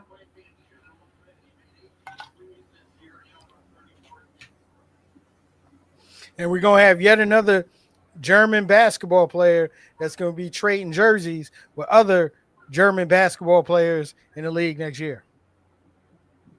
Yeah, for sure. Man, he played with Dirk Father. Wow. Yep. dang, Dirk got feel old now. Yeah, I'm sure Dirk every time he on that NBA on Amazon, NBA on Prime TV, said he feel old. Hell yeah, especially with all these juniors that come out and play ball now. Yeah. We got such and such juniors. Yeah, man, craziness. Okay, so gentlemen, let me ask you this, okay? I knew this was coming. Go ahead. Yeah, when did you know when you were watching the NBA draft that you were old? Oh, well, I've had this conversation a lot with people. So as I don't know about watching the draft, but I'll say it this way: the guys that I went to school with, so like the Mash Burns, Mm-hmm. I was 94, the Donovan McNabbs. Once those guys started saying, "Hey, we're retiring," that's when I felt old. Mm. Is when those guys started to retire. Then I was like, "Wait a second." From a I sports think for, thing, my bad. I think for me, it wasn't me watching the draft. I think the moment that I realized like you're not a kid no more, I'll say it that way, hmm was when it was two moments for me. When Kobe Bryant retired and then when he died. But more Mm. importantly, when he passed away. Because I'm like, I used to stay up and watch this man. Like I used to have to catch, I went to Calvert Hall, so I had to catch two buses and a train to get to school. And like I would stay up and watch my people would be like, you gotta go to sleep, go to bed. Blah, blah. I'm like, no, I want to watch. That's why I'm so in love with Inside the NBA. That's why I was hurt when they left TNT, because that's a staple. Like it's a staple for me to go to sleep on the NBA, going to sleep, and then you wake up to an episode of Charm or Bewitched or right? Bewildered or whatever. Like it's a staple. So that's a little different than what you see now. So I would say that those two moments for sure. Like when Kobe, and then another moment I'll say is when you see the pictures of the guys get drafted. So you see the baby face Steph Curry, you see a OG LeBron look like a young OG. You see Melo with the young face, Dwayne Wade. You look at Dirk. You look at Steve Nash. You look at even go back to Zion. Hell, you go back to Victor Wembanyama. Like you look at these, like wow, man. Like look at Steph Curry. Like Steph Curry really grown from the light faced baby assassin to that's a grown mofo man. You feel me? Like he got kids now. He married. You feel me? So I would say like looking at those pictures every year would they'll definitely do it too. Yeah, I know. With me, it's always when I realize, hey, I saw your father play. That's always the I feel old moment, and especially with the NBA, and especially with the draft, it happens more and more each year. I mean, think about it. I mean, in this draft, it won't even 15 minutes in, and I'm like, I saw your daddy play. Right, right. Last year was quicker than that. Dylan Harper, I saw your daddy play. You know And what you I mean? saw the whole part of his career. That's the crazy part. Exactly. Exactly. Not yet. Exactly. Not just saw him play, but saw his entire career. Like it wasn't the tail end. Like he was Mm-mm. leave on his way out, and you saw his career. Nah, dog. You It, saw from the yeah it, stem to it wasn't stern, as like, they say. yeah, it wasn't like seeing Ken Griffey Sr. and then seeing Ken Griffey Jr. Right, When I saw Ken Griffey Sr., Ken Griffey Sr. was on that back end. right. Okay, he he was on that back end. So me seeing Junior, it's like, I saw your pops as your pops was leaving, or but I wasn't that cognizant with the Big Red Machine. So the perfect person for me is Marvin Harrison Jr. Yeah, We yeah, watched his dad's whole career, and now he's in the league, and he's playing. He's on his third year. All right, so we got the Bulls up. yep, Yeah, the Bulls are on the clock, and the Bulls have made their selection. The yep. pick is in, just waiting for Commissioner Adam Silver to come back on the screen. He's on my screen. I got Dalen Swain. Yes, the Bulls. Guard. Yes. Go ahead, take it away. No, I was gonna let you go. Bulls. No, if you know about him, talk to me. I don't know that much about Dalen Swain. So Okay. Bulls draft him at number 15. Floor is yours, Midnight. Go ahead. No, I just think they just need guards and they need Jordan said period. They need everything. Yeah. I mean, they need everything right now. I mean, right now, they have, a base foundation of Josh Giddey, But what's Prezelis, and now Nick Claxton. Right. So they need everything in between. And this is this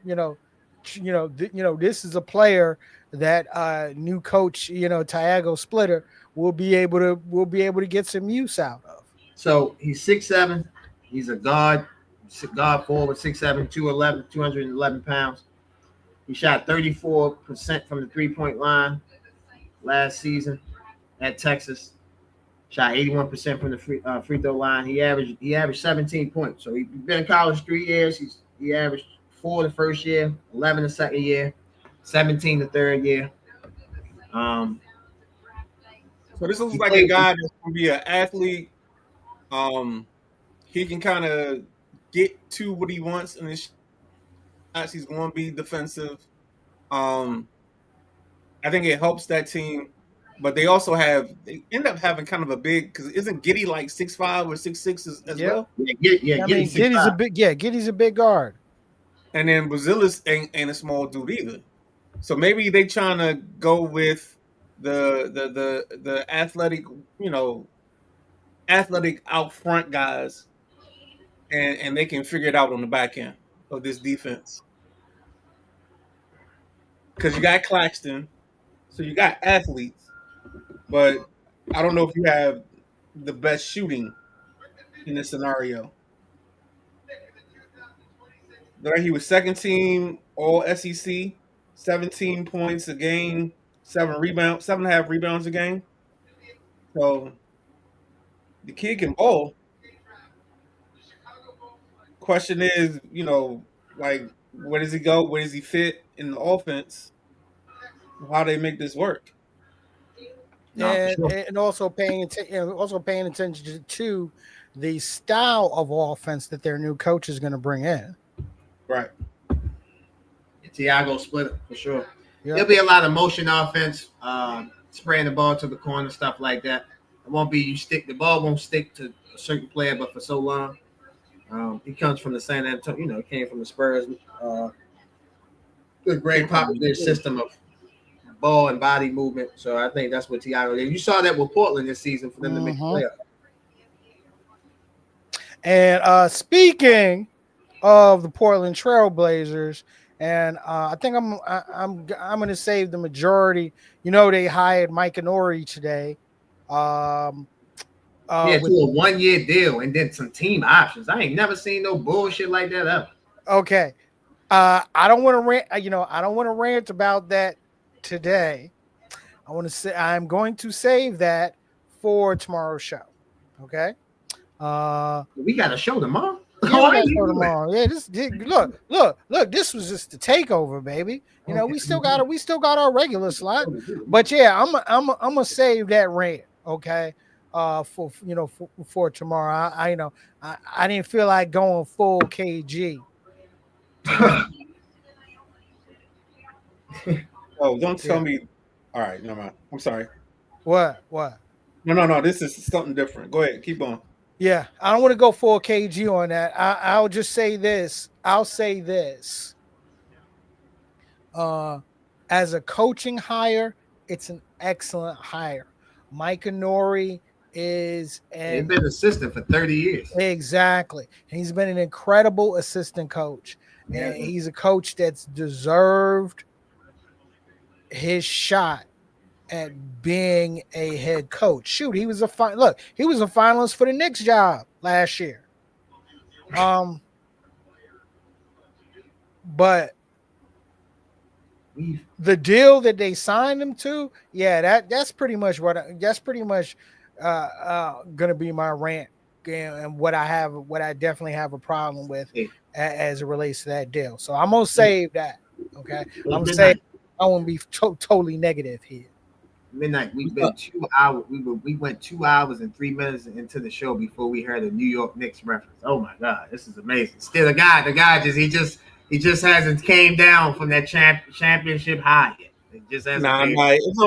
It's only this long because he missed the first part of the show. Oh my God, yeah. He probably would have opened with "Welcome to the Draft," the New York Knicks draft at 30, whatever. 30 rock. They drafted 30 rock. That's what they doing the Yeah, draft. their pick is at number 24 if they keep it. So, let me ask you a question. Speaking of the Knicks, all joking aside, you are the resident Knicks fan. This is your time. You deserve it. mm-hmm. Do you think they keep the pick at 24? What would you do if you're in the Knicks front office? You have to. If hold on. Sorry. Grizzlies pick is in. Yep. Grizzlies pick is in. I will read it. Yep. It looks like they selected Bennett Sturts. The point guard from Iowa. Oh yeah, exactly. Man, so we know what this means. We know what it means. I agree. Just make it happen. I agree with you. This is an excellent pick. Excellent pick for them. And look. I smell a rebuild. The Sacramento Kings have engaged in trade discussions with the Charlotte Hornets, who drafted at 18, and the Atlanta Hawks regarding the number 23rd pick. So the Sacramento Kings are trying to get back into the first round. Interesting. I wonder who they're targeting. Yeah, me too. Now, I would do what I think the Knicks are going to do, which is trade the pick. I just think from a cap standpoint, either you trade the pick or you keep the pick, grab a big or whatever kind of big that's left, because then you're moving off of maybe a Mitchell Robinson or somebody like that. Yeah, Mitchell Robinson leaving anyway. He gone. You trade the pick, like I said. You trade the pick to clear up more space. All right. They did a great move yesterday with re-signing Mo Diawara to a 3-year deal, similar to the same deal that they signed Deuce McBride to a couple of years ago. Something that was reasonable and flexible. So yeah, well, like I said, it wouldn't, I would trade it. It wouldn't surprise me if they traded it. And with that space being used to further keep Shamet or further keep Robinson, because right now, yeah, it would not surprise me to see Mitch leave. The Oklahoma City Thunder back on the clock. They currently have the 17th pick at number 12. They selected Ademar Center from the University of Michigan. Let's see who the Thunder decides to pick. Wait a minute. Who's not off the board? I'm about to tell you. I was going to ask, is the other freshman from Arizona still on the board? The big. Pete. Pete. Yeah, he's still there. You have Kareem Lopez. He's from Mexico. You have Christian Anderson Jr. He's a guard from Texas Tech. You have Allen Graves. That was one of my sleepers in this draft. You have him available. You have Fallon Jr., guard from Alabama, and you have Cameron Card, electric, dynamic, explosive guard from the University of Baylor. So I got a trade that just happened. It's between the Grizzlies and the Thunder. Memphis is sending Bennett Sturts to OKC for 2 second-round picks. Wow. Sam Presti, bro. That's a great move. Man. Yeah, you forget this is Presti's time of the year, man. Okay, that is an incredible pickup. That's an incredible pickup for the Thunder, and they made that trade while still keeping the 17th pick. No. They basically switched picks. So 16. Memphis will draft 17th for Oklahoma City. So 16 basically went to Memphis. Dang. You mean 16 went to Oklahoma City? Yeah. No, 16 went to... No, 16 there's no swap on this, on what I'm seeing. My sources say 16 pick to Oklahoma City for 2 second-round picks. Oh. So that doesn't have them switching or so swapping. that means they come out with 16. So this is a back-to-back pick for them. Yep. Ooh. So maybe they go big. Maybe they go like a Kareem Lopez. No. I'm looking at it now. They just reported the 17th overall pick is going to the Grizzlies. Okay. So they did swap picks. So now that the Grizzlies. Okay. Now that makes sense. I love Bennett Sturts to the Thunder. I mean, that's just a exactly. Right. Man, Sam Presti, woo, he can make. Man, listen, if you around Sam Presti and you can't, you fucking can't. Like that shit is crazy. He is the best general manager in the NBA by far. Like he playing. I mean, it's not even cool. I'll say this is when it comes to evaluating talent and developing talent. Yeah, I mean, there's nobody better than Presti, and it hasn't been anybody better than Presti over the past 10 years. So he's got Mara, Sturts. Uh-huh. Yeah, dang. So that means he's replaced Harveston and Lou Dort. And he's replaced Lou Dort because Lou Dort's out the door. Okay.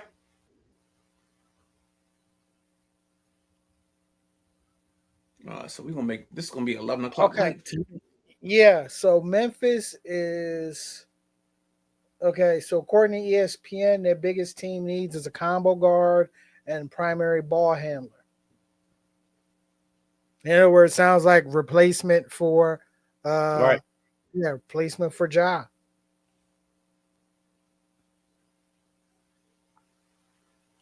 That's interesting. Yeah. The best available is, I think, the kid LeBaron Phillips. Yeah. Now LeBaron Phelan. Yeah, him or Christian Anderson. Sound like the two best guards on the board from what I can see on ESPN. Man, listen. That's 3, 178, 3-point shooter.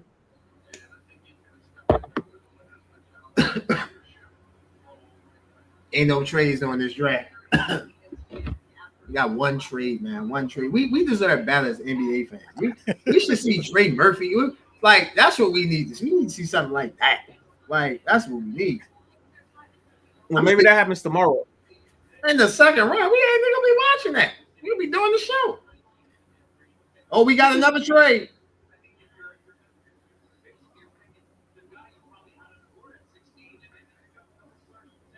Okay, the guard out of Stanford. Oh my God! I said him on the show. Yeah, Bukhari. He going to Memphis. He's going to Memphis. That. Yeah, I like that.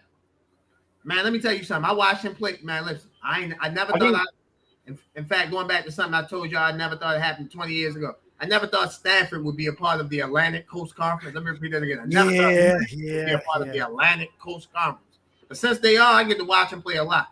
Mecca, I got to learn his last name.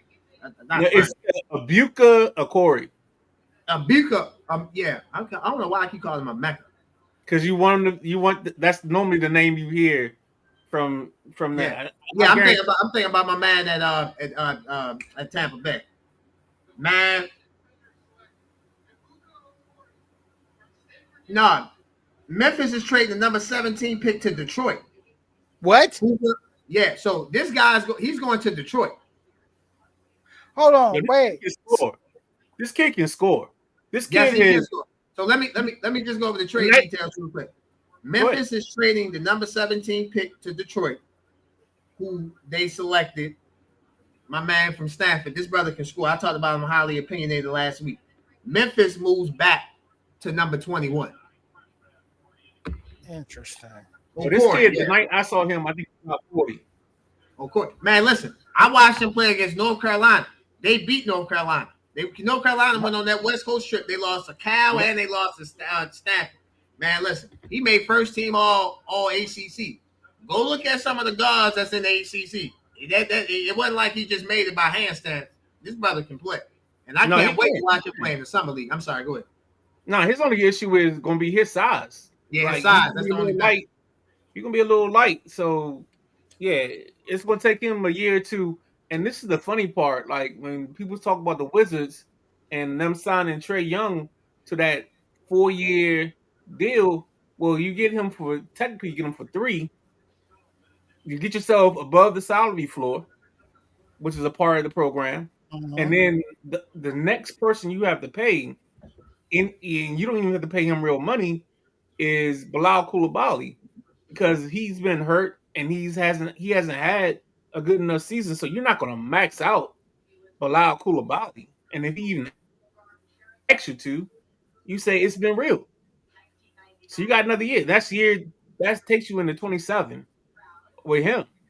Then it comes up to Keyshawn and those guys the next year. So, like, the Wizards are in a perfect place because their guys are so young that by the time Trae Young gets out of this contract, most of the guys will be going into their year 25, 26 seasons. So this is perfect for Washington.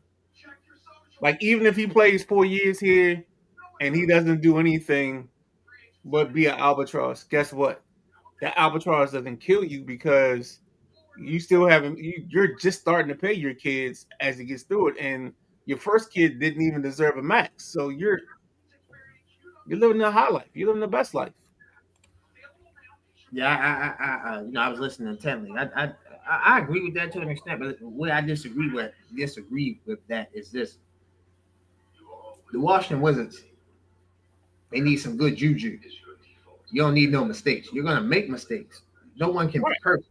You're gonna make mistakes. I get that, but to me, 2 things can be true. They re-signed Trae Young. They rightfully did, but they overpaid him. $212 million. That's ridiculous. I don't think they overpaid because I heard so many reports, and this is what I saw. I saw Miami being interested. I saw Brooklyn being interested. Like in the NBA, as long as you got money, you got interest. Yeah, let me say this. You can have money, you can have interest. You think Trae Young was going to go to Brooklyn? I mean, hold on. So let's start there. So the last thing I saw from the Wizards in the media was 3 for $120. Okay. So somebody jumps in and says we're gonna give you 4 for $212. All right. Okay. Cool. I got you. So you think Trae Young would have signed with the Nets? Why not? You gonna pay? I never thought that. Actually, look, I'm sorry.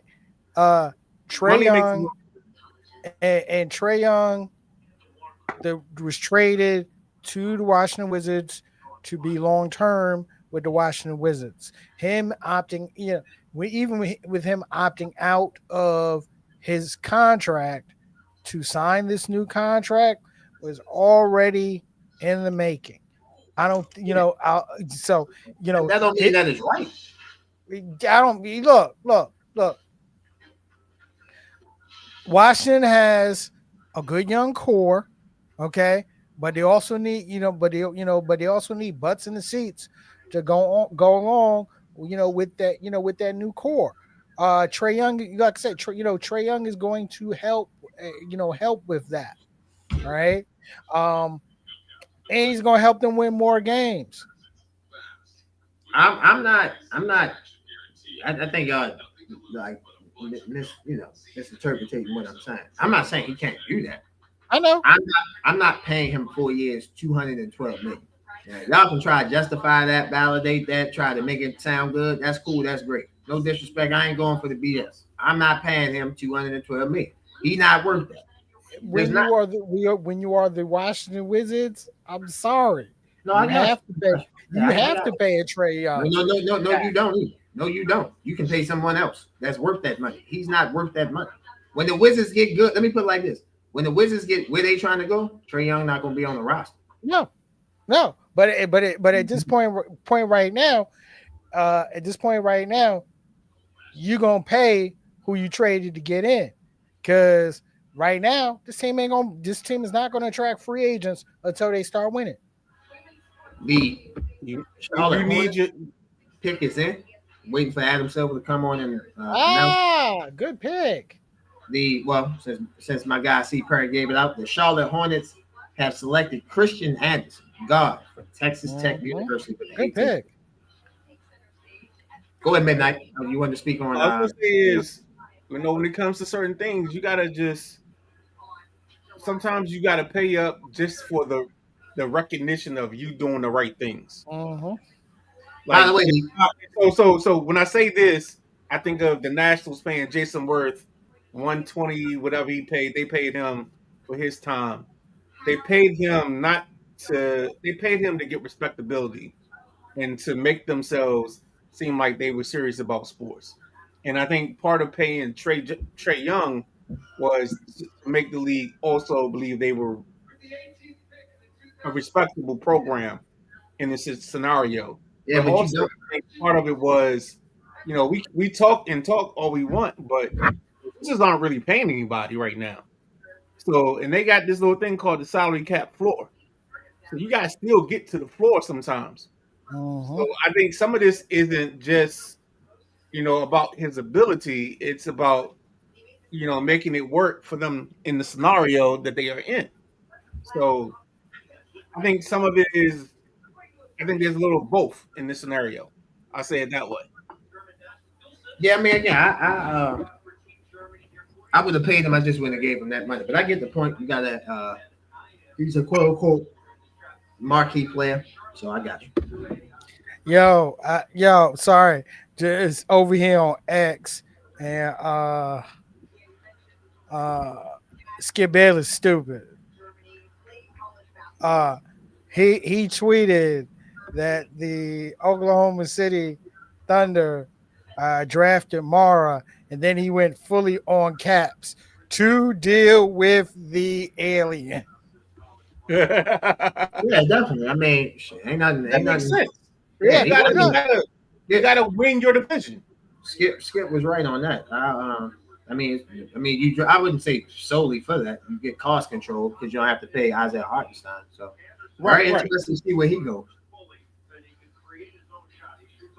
Shit, if Washington smart, he might, depending on what the number he's looking for, he might come here.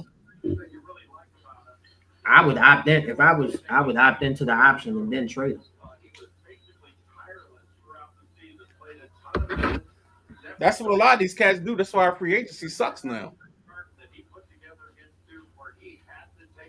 Yeah, I mean, it has taken a lot of the excitement and the bite out of free agency, or the free agency that we were used to. But it's also it's just like having to deal with the first apron and the second apron. I mean, it's the nature of today's beast. So that trade, that's gonna start showing its face in the next couple of weeks too. So that trade, Memphis moved back from number 16 to number 17. then moved from number 17 to number 21. They accumulated 5 second-round picks, moving back those spots. So, the Toronto Raptors are on the clock. There have been rumors that the Toronto Raptors are interested in Domantas Sabonis. Mm-hmm. So let's see if Toronto still has this pick.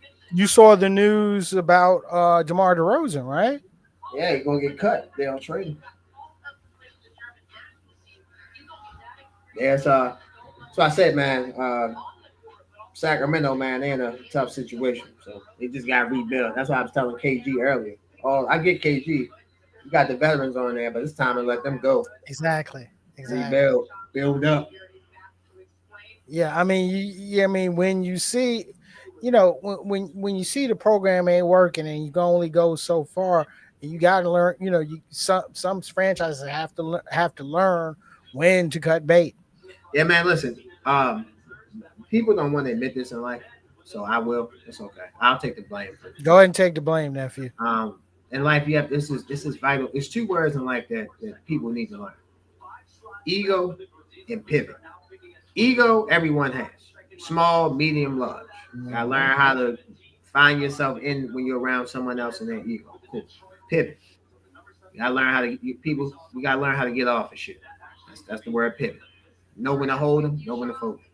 Some of this stuff we should have. John Morant should have been folded. Exactly. Folded in a whole new city. So, but Memphis, let's just keep holding on. No reason to do that. Yeah, let's hope that the Boston Celtics don't suffer that same lesson. Yeah, but that might be self-inflicted. Oh no, it was always self-inflicted. I mean, when you've been dangled 2 summers in a row, all right. When you've been dangled 2 summers in a row, you can't go a third summer. You can't go a third. You can't go a third off season. You can't go a third trade deadline without being moved. They're gonna have to move him. And of course, the who we're talking about is Jaylen Brown. Yeah, JB wants his That own sounds team. like a George Bush situation. Fool me once, shame on you. Fool me twice. Yeah, Can't get shame on you. twice. Yeah. All right, so Hornets. Yeah. I'm Okay, behind. so the Toronto Raptors select. I got caught up talking to y'all. And I forgot to update the Yeah. Alan Graves, forward out of Santa Clara. I like that. I like that for Toronto. I like that. It looked like everybody in the family got the same hairstyle. You're hilarious. Hopefully the mama ain't got the same hair. The number 20 pick, San Antonio Spurs on the clock. Hope they take that guy from Mexico, Lopez. Okay. That sounds like their kind of guy though. Is that somebody coming in or is that a stash pick? No, I think that's somebody coming in. Come in. Oh, that kid Lopez. Nah, you're right. I've heard about him. Yeah, I want to do that. I'll get him right. Ain't no point to stash him.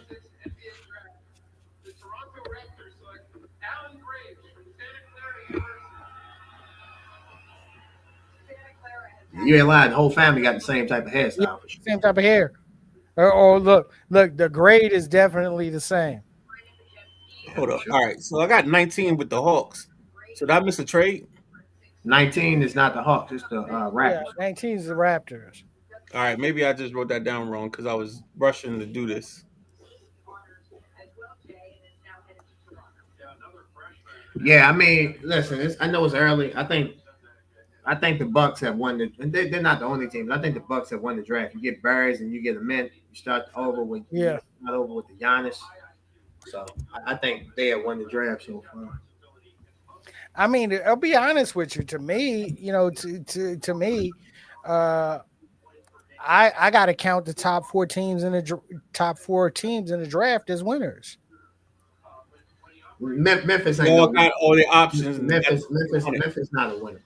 Until they trade John Moran, they ain't winning. Pardon my language, they ain't winning shit. So, yeah, they drafted Cam Boozer. That's great, cool, good.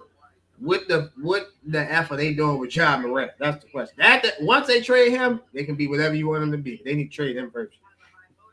You can't be a winner. You got useless space on your team. Not useless space, but we understand he's not gonna be on the roster. He's not useless. What are you getting for him? To be honest with you, like at this point, you gotta start saying, all right, then you should have been did that. Right, but now you didn't. You know this. The offense ain't gonna get better. So you no, I know. If you know they're not good, you take the best of the worst off. That's what Miami did. Or I'm sorry, that's what Milwaukee did. Milwaukee did. Well, I can't say they took the worst off him. They didn't take the best player, but to trade Giannis, you get all their assets. They did the right move. That was the move they were supposed to make. Yeah, honestly, that's the move they were supposed to make. Hold on. They got like Jaime Jaquez and a bunch of just random guys. They just got guys. Exactly. When you're in rebuild mode, you get guys, you get assets. Okay, you get assets. You don't just get guys. You get guys that cost control. They're on their rookie scale. You can decide what you want to do with them, trade them, etc. You got Khalil Ware. I like him. You got Jaime Jaquez. You got Tyler Hero. I like those guys. You feel me? And got those three draft picks. Yeah, you add them to Data Mint and you add them to Barrett. I like what they did. I'm not saying they're gonna win. I'm not saying they won the trade. I'm just saying for what they woke up with this morning, listen, they're gonna go to sleep. They're gonna go to sleep all right tonight. All right, so I'll say this to me.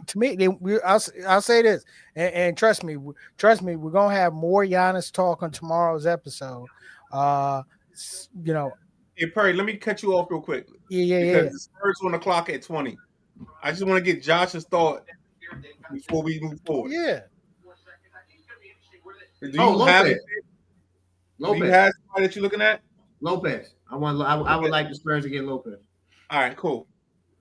Go ahead, Perry. I'm sorry. Actually, like I said, since we're going to continue the Giannis talk, I'm gonna table some of the Giannis talk for tomorrow, especially about who truly won the trade. Okay. Let's definitely table that for tomorrow's edition of Nothing But Net. Oh man, okay. Yeah, you know what? I'm sorry. Okay, look, I'm on some weird ish right now because I'm looking at who's left on the board and their hair. And their hair. Yeah. Okay, I don't know what that means, but okay. No. I mean, I kind of like that, kind of like that curly style that Lopez was rocking. Spurs trying to trade this pick. Who's interested in the pick? I'm trying to figure that out. Clock still going down. So the next big is the kid, your boy Lopez. He's 6'9".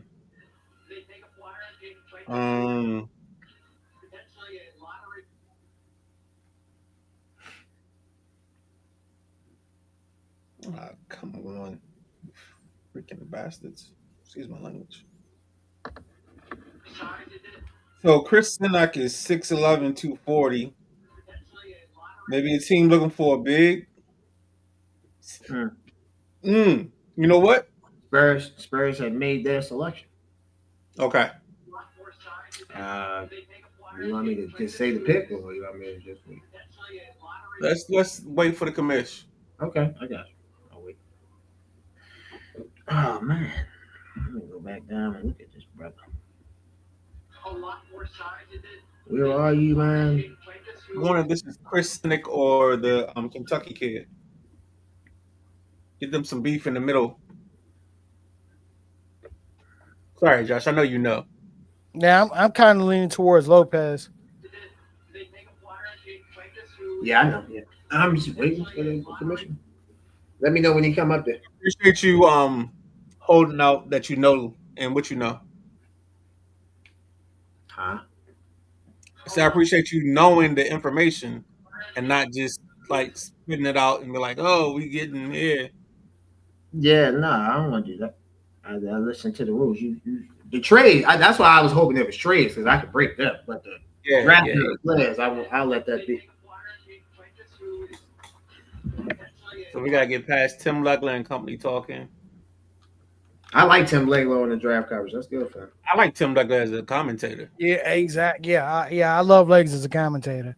I bet you do, don't you? You like Mike Breen too, don't you? Mm-hmm. Oh, I ain't show you my Mike Breen T-shirt. Oh yeah, yeah. I'm good. I'm good. Yeah, I'm good. What we at 20? We got 10 left. So yeah, we definitely gonna get there right at 11 o'clock. Yep. yeah. Which it should never be. Why is one round 3 hours? That's absurd. Here he is, Jaden Clintonks. Yep. I thought Forward from Kentucky. Yeah, he tore his had a big injury coming from a torn ACL. So that's the physical presence. Because I heard he's Yeah. like 270 and he built like a big dog. Yep. I'm looking at the yep. This is a guy that It's a really good pickup. I forgot who it was, but there was one of the regional guys that was talking why they going to Spurs? JP Finley and company on 106.7, and this is they brought this kid up as a kid that the Wizards should try to like move up and pick because of the size, the physical presence, and the ability to be physical. Oh yeah, give me that. Yeah, shot blocker. Okay, give me that. Give me that. Give me that. And then I mean and for y'all, you put him beside Wemby, Mhm. and he's doing a whole bunch of other things. You're making it real tough for somebody to score on you. He got length and athleticism. I wish he could shoot a little bit. Well, what? Because all you're gonna do is lob it to him. Yeah, I want them to lob it to Wemby. Like, I'm tired of him shooting all jump shots. I want him going to the basket. The only problem Wemby has is his legs are too small for him to be able to push and move people around in the post. Yeah, I don't know. I'm not. He ain't got to be in the post and not shoot threes. That's my problem. Like No, I get you. I watch. Let me say this: people started watching the Spurs in April. I was watching them in October. Like, he will do this every game. He will come out and shoot the first 2 or 3 shots. Gonna be a 3. No, bro. Shoot a mid range. Get the ball at the free throw line. Face up. Jab somebody. Shoot that instead of just shooting threes at the beginning of the game. Then you can work your way. Start close to the basket. Then work your way out. That's my only thing with it. So all right. So I used to have a rule, depending on the person you played against, Mhm. depending on how I started. Like if I knew I had a guy that thought he was quicker than me, but he was a big dude, I'd blow past him the first 2 times because now I got to put the doubt in your mind that I'm faster than you. Now, if you're faster than me, I'll sometimes take 2 shots because you won't give me space because you think you can recover. Now, if I hit my first 2, now you got to guard me close. That's when I blow by you. Now I'm giving you double because I'm blown by you and another shot hit a shot in your face. So yeah, I used to like creating doubt in people's minds. No, I get you. You want to definitely have it sounds like versatility, and that's my point with women. Just add some versatility. Yeah. Because I want you to think, all right, boom, here's a jumper. Now you comfortable because now you think I'm gonna settle for jumpers, or vice versa. You think I'm gonna try to blow past you, and then I can get my jumper because you're gonna give me space. The Memphis Grizzlies are on the clock, ladies and gentlemen. I know it says on your screen the Detroit Pistons. That pick has been traded to Memphis. Memphis is on the clock at number 21. It's still about under 2 minutes left on that, waiting for Memphis to make that pick. Fellas, we have the 21st pick of the drafts. 9 more, and then we're done. This is crazy. Yeah, I ain't gonna lie. I know it's gonna be kind of funny. I did not know we had a show tomorrow. I did not know. I mean, I will be there. I promise you, I will be there. I mean, this is look. This is a special. We still got our regular job. No, I did. No. You know what? I gotta stop taking them non-regular jobs. I need to get paid for my regular hours. Like I need to stop taking them non-regular hour jobs, man. I ain't know no better. I ain't know no better. I'm out here working at midnight. You see, Brian, I'm out here working for overtime. I ain't even get paid. I'm out here working for overtime. I ain't even get paid. I ain't know. No, y'all know it's all love. I love you guys. You guys allow me to be me, so I will be there tomorrow. So we talking about Giannis. I know. I'm doing a rundown right now. I know we're gonna talk about Giannis. We can obviously talk about first round winners. I'm assuming we'll do that. We'll do that. Yeah, we'll do that. We're definitely going to discuss Giannis. I mean, pretty much. Look. We definitely want to talk about the trades and transactions that have gone down. Yes.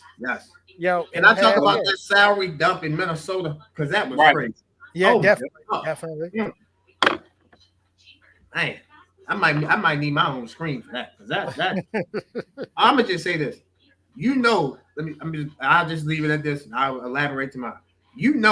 When someone wants to get rid of you, when they trade you and they attach a draft pick to get a draft pick lower, Lord have mercy.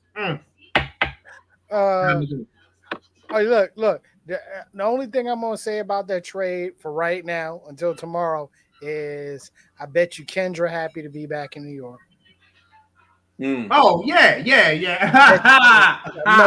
I know Kendra happy to be back in New York. Yeah, where Brooklyn at? Yeah, exactly. She don't even trust me. She don't even care as the Nets. She's happy to be back in NY. Man, that man could be playing for the Rangers. You back home, baby. You back home. Like that's right. Yeah, and you know damn well he only going left. You know that. You know this man. He only going left. Well, man. So. The pick is in for the Detroit Pistons. I said Detroit Pistons. Got me looking at the bottom of the screen. For the Memphis Grizzlies, the pick is in. Let's see who Memphis. Who did they take? Come on, let me know. They take Kareem Lopez, forward out of Mexico. All right, can't be mad at that. I like the pick for them. Ooh, they got Kareem Lopez and Cam Boozer. So on the ticker, what do you want me to put? You want me to put Grizzlies at 21? You can put Grizzlies.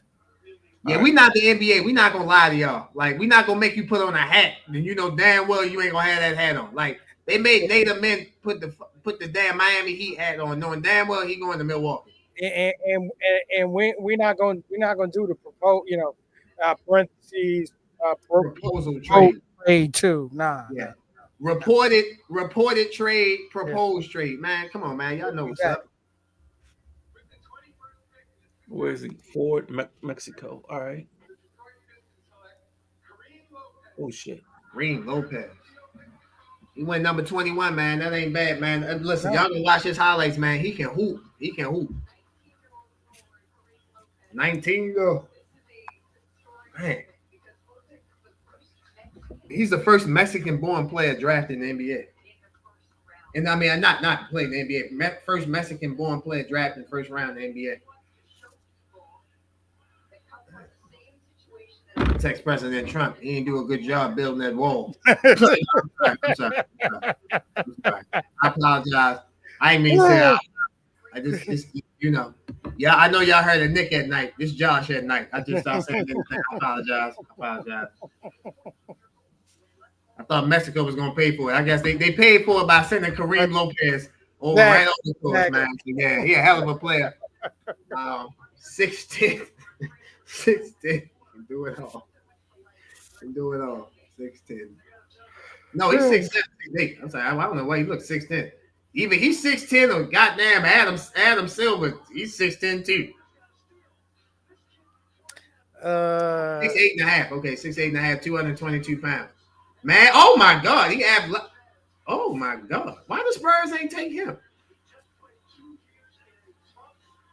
He athletic. Oh my god, he can move. I'll be honest. I am surprised. I'm surprised at the. I'm surprised at the. I'm surprised that the Spurs did not draft him. However, still like what the Spurs. Yeah, still like what the Spurs did. He gotta get tougher though. He definitely gotta get tougher. Shout out to ESPN Fran Fraschilla, man. I love Fran Fraschilla on Big 12 basketball calls. He's one of the best out here doing it. He's 6'8" though. Fran been all over the world and back Exactly. again. Yeah, Fran. Yeah, man. Listen, I love Fran. People try to knock him for his political, which they try to knock everybody for in this age. I don't care, man. Listen, let me say this. I know this ain't my show, but listen, on Highly Opinion, I don't give a damn if you Republican, Democrat, Independent, Black, White. If you got a tape and it's worth sharing, let's go, man. I don't care about your political differences. Fran Fraschilla catch a lot of flack because it's political, who he like. I don't care about that, man. Talking about as far as announcing the game and doing his draft coverage, ain't nobody better than Fran Fraschilla. So shout out to him. I agree with that. But you know, but I will say this: if your last name is Pearl, you catch a stray from me. I'll leave it at that. I will say touche. Straight bullets. I'll say touche because it's yeah, I get you. I know where you're going. I got you. Straight bullets, man. Straight bullets. I'm sure there are a lot of African American parents that have sent their kids to the Pearl colleges. They like, ooh.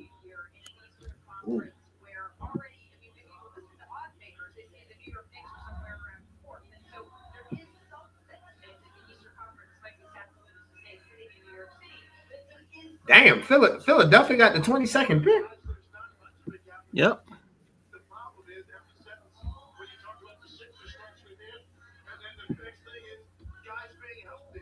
Remember, it's about records, not about where you finished at or where you finished in the playoffs. Yeah. The NBA is I'm looking at Philly, man. They can take Fallon from Alabama, Carr from why would you take Fallon from when you got Edgecombe, Maxey, and which we call it? Man, the more the merrier. I'm not going. I mean, you can't take a center. I mean, because they could have used Jared McCain. What? You heard what I said. They could have used Jared McCain. Say it again. Say it for the cheap seats. I mean, let me. All right. So I'm looking at. I'll tell Daryl Morey that again. Oh, I forgot. Don't need to no more. They could take Chris Sinnett Jr. He's 6'11". They could take him. They could take Fallon from Alabama. They could take Cameron Carr. I'm gonna throw another one down here. I know what they think of Koa Pete. Koa Pete might be a good fit for him. I'm surprised that Koa Pete is still on the board. Yeah, totally agree. I ain't lie. If the Knicks keep their pick, I know I'm going 2 picks ahead. They keep their pick. I like Isaiah Evans for them. Isaiah Evans has been in the building, so he has worked out with them. Forgot who's the big man from St. John's. He's worked out for them. Ruby Eckerfull. Yep. He's worked out for them. Joshua Jefferson.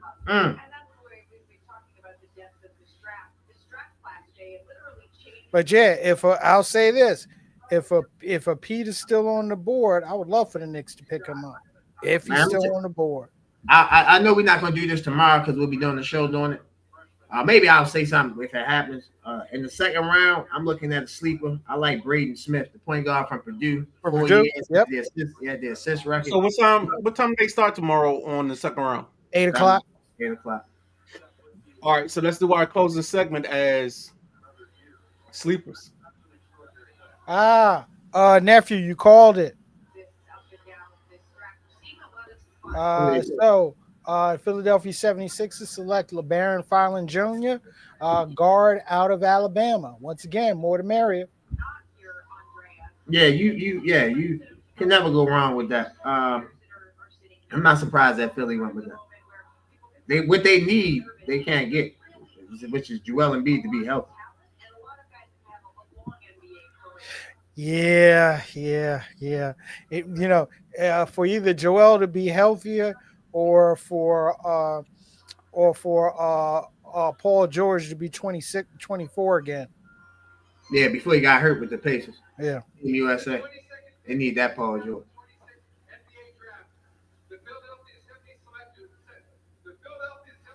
Let's do this because I don't think I can.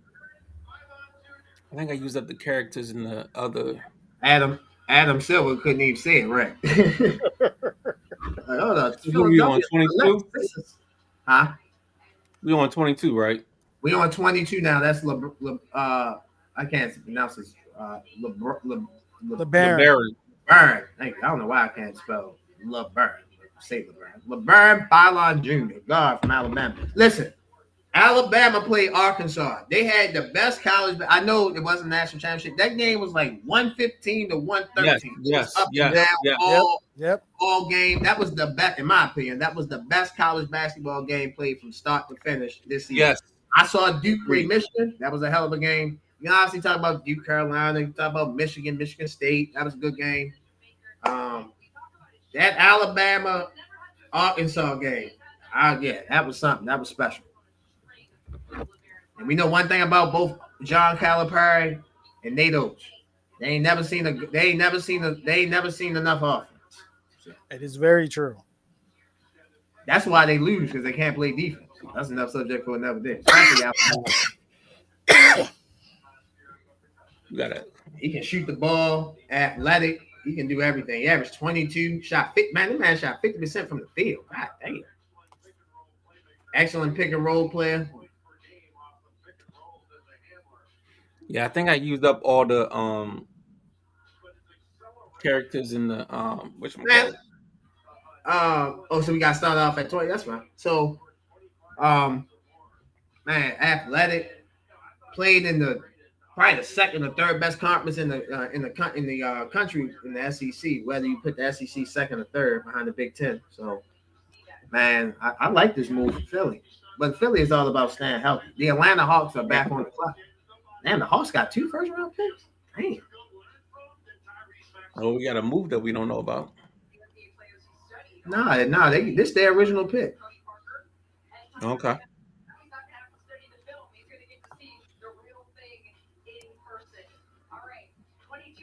One thing about Twitter, like you'll know very early who's being picked.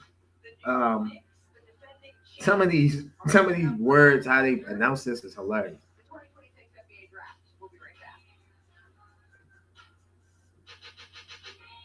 The Knicks really the champions, man. That shit crazy. 53 years.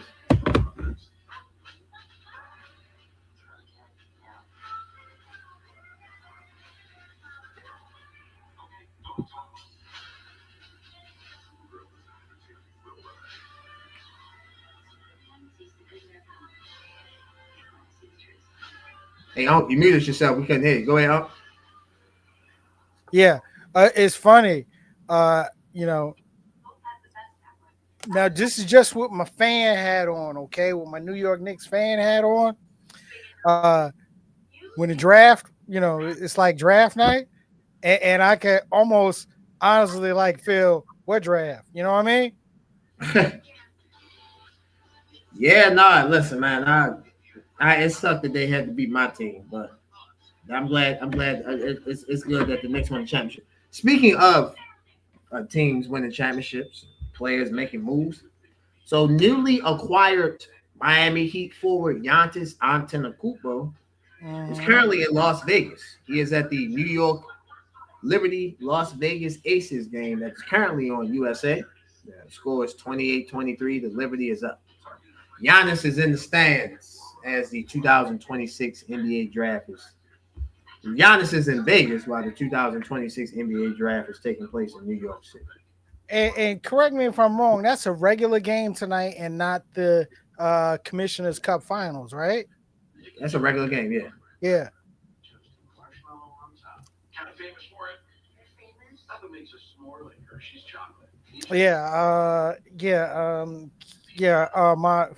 my favorite unicorn's coming off the bench now, so which is actually a good move. Satu Sabali. Oh God. Never mind. What? What? Nothing. Nothing. No, we good. And let me see, since we're speaking on the W. I want to show some love. The two best teams in the league are in the Western Conference. Mm-hmm. Minnesota and Las Vegas. Mm-hmm. The best team in the Eastern Conference is the Atlanta Dream. No surprise. I've seen the Atlanta Dream play the Indiana Fever twice in the last. Say them play them twice in a 2-day span. Play them Thursday, I think it was on Amazon Prime, and play them Saturday, I was on ABC. They beat them both times. Listen, we gotta give credit where credit is due. I'm gonna say I make fun of her. Angel Reese has gotten better as a basketball player. You've been watching these games, and she just ain't grabbing these rebounds. No, she can definitely score them. She definitely got a game. So, listen, y'all can laugh all y'all want. Angel Reese might win a championship before Caitlin Clark ever do. Atlanta was the best team in the East last year. Last season, yeah, Okay, and Atlanta's starting five averages double digits. Exactly. Say it again. Their whole starting five averages double digits. Yeah, they got a good team. They definitely got a good team. I watched. They don't have no bench, but their starters are all in double digits every night. Yeah, starters do what they do. But I watched them play against Indiana. I wanted to watch that game. I watched that. Yeah, Reese had 21. Ray had 17. Canada, if that's how you pronounce her name, she had 18. Howard had 16. Yeah, they really ain't got nothing off the bench. Their highest bench person had like 9. I mean, the highest they play on the bench. Okay, so the Atlanta Hawks, the pick is in, and they go with Zuby Ejiofor forward out of St. John's. So listen, I thought that the Hawks would take Meyer from Michigan. I'm glad they took Ejiofor from St. John's. He brings toughness. He's a physical basketball player. He can do. I don't say he can do everything. He's not the best player in the world, but he can do a little bit of everything. And like I said, he brings that grit and grind mentality. The Hawks need that. When you saw the Hawks play against the Knicks dominated them in the paint and the post with physicality with Mitchell Robinson and Karl Anthony Towns. He was looking like Big Cat, but he played like it. I'm glad the Hawks decided to get some beef, man. Get some beef. I would have loved them to take Mar in the first round, but they took Fleming. Look, this is an excellent pick for the for the Hawks, and look, he's gonna crash the rotation. Okay, I don't expect him getting acclimated, having time to get acclimated. He's gonna jump right in. The Atlanta Hawks at number 23 selected Zuby Ejiofor from St. John University. The number 24 pick, the number 24 pick, the New York Knicks are on the clock, and I'm not going to read it, but the pick is in. Cole what do you want, Perry? Okay, Cole Pete still on the board? Yes, I would pick Cole Pete at this point. I mean, I think that right now I would say best available. All right, and I would rather go with a best available big versus a best available wing player. Gotcha. But also, but also, I'm also down for trading this bad boy too. Yeah. Wow. I've never seen a team get a championship celebration at the draft. This is ridiculous. I mean, they in Brooklyn. What you expect? Brooklyn Nets. That ain't New York for the Knicks. Bro, look. Now you understand the whole city is in New York. They just I know. I get it. I got it. Brooklyn, what? You mean that old team that used to play in Jersey? That's what they are, man. Come on. Man, listen. They really were playing the Knicks song. Go New York. Yeah, I know. I'm looking at it right now. I am laughing. Okay, because the whole pomp and circumstance that they have with his pick.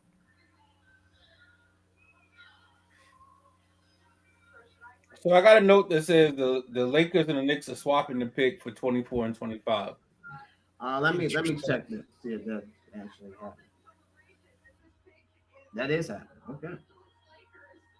Wow. So the talk is that Carr goes to the Lakers. News for you here, Finch. 24.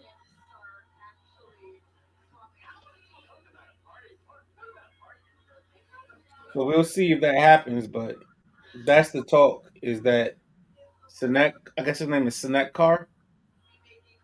It's supposed to be Good going to the stuff. Lakers Good at stuff. 24, and the Knicks are drafting at 25.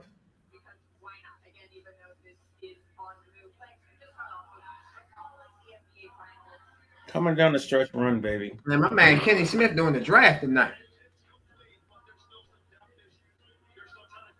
And Where you doing the draft at? he really an Oh, ESPN is he doing the ABC telecast? ABC telecast, yeah. Okay, yeah. Yeah, I'm about to go over. I'm about to look at that because on ESPN it's Legler, Yeah. Andrea Carter, and Bobby Mark. Bobby Marks, yeah. Bobby Marks and my man Jay Bill. And on ABC you got Jay Williams, Kevin Agandi, and Richard Jefferson and Kenny the Jet.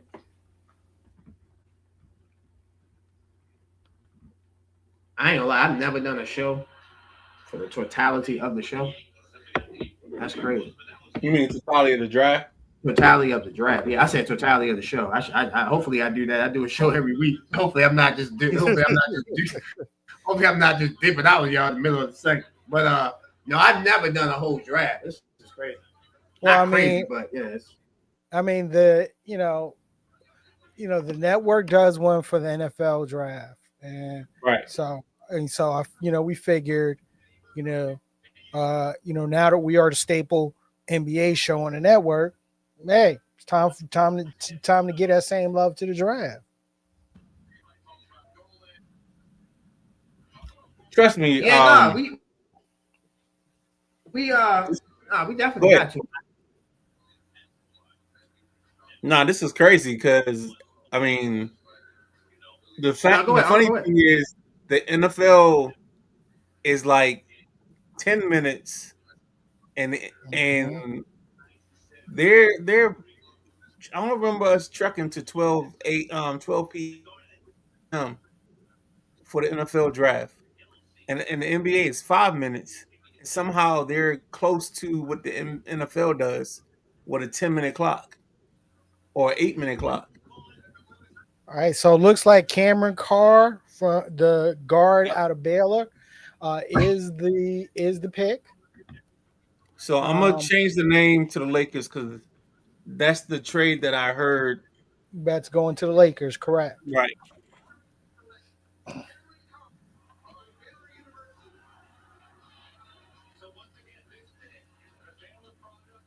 Cameron Carr going to the Lakers, and the Lakers will select.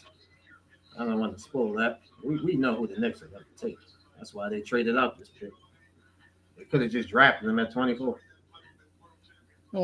Well, yeah, I mean, it's a shave. It's a shave, a little bit, a little bit of money saved. So yeah, and you get a second round pick probably in return. So there's no way they just traded that down just for one pick. They got something out of it. Yeah, and it's probably a second rounder that you're not going to keep anyway.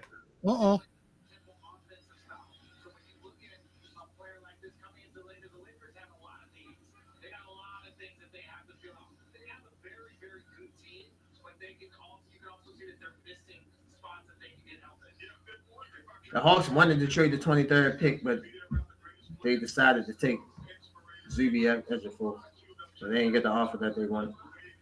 Yeah, I don't blame them. Koa Pete.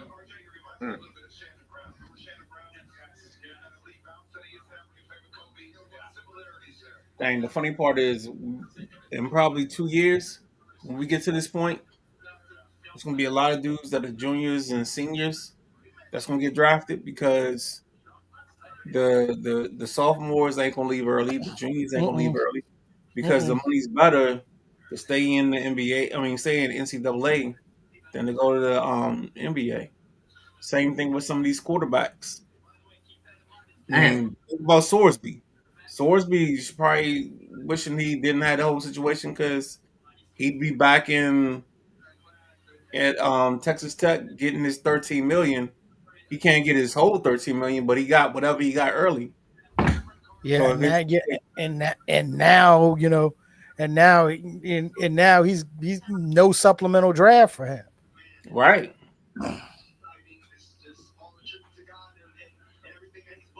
Crazy. So who are the Lakers taking for the Knicks? I switched the names around. So the tickers gonna have the Lakers at 24 and the Knicks at 25. Okay, so yep. So the Knicks received the 25th overall pick and cash considerations for that. Yeah. The Knicks got to they had to get some money. They had to get some money for the Lakers so they can pay Mitchell Robinson. What the hell is cash consideration? I've never understood that. So cash considerations is normally like just money to go towards your cap or go towards whatever you're doing. So that way it doesn't come out of your pockets. So if you want to spend, so say you call me and say, hey, I want to spend 300 grand on this kid, but I don't want to spend the whole 300 grand. I'll send you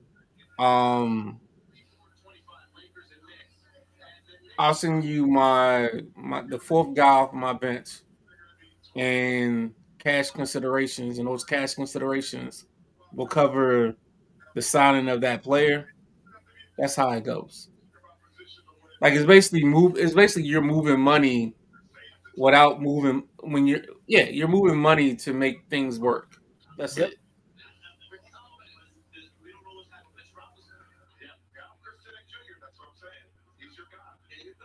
So that way it doesn't come out of your pocket, it comes out of my pocket.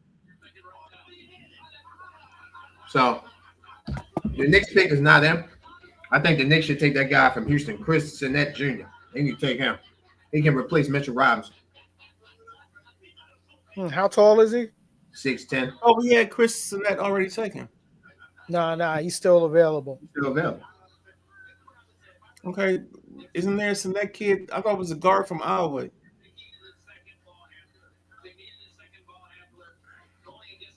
I might be tripping. It's okay. Yeah, Chris Sinnett, he's still available. Look, I started this journey at like 6:45 this morning, so in this evening. So I could be tripping. Dude. I wish I could start my day at 6:45. That'd be amazing. No, I'm talking about for shows. I'm not talking about for work. Oh. I did my 9 to 5 today, but yeah.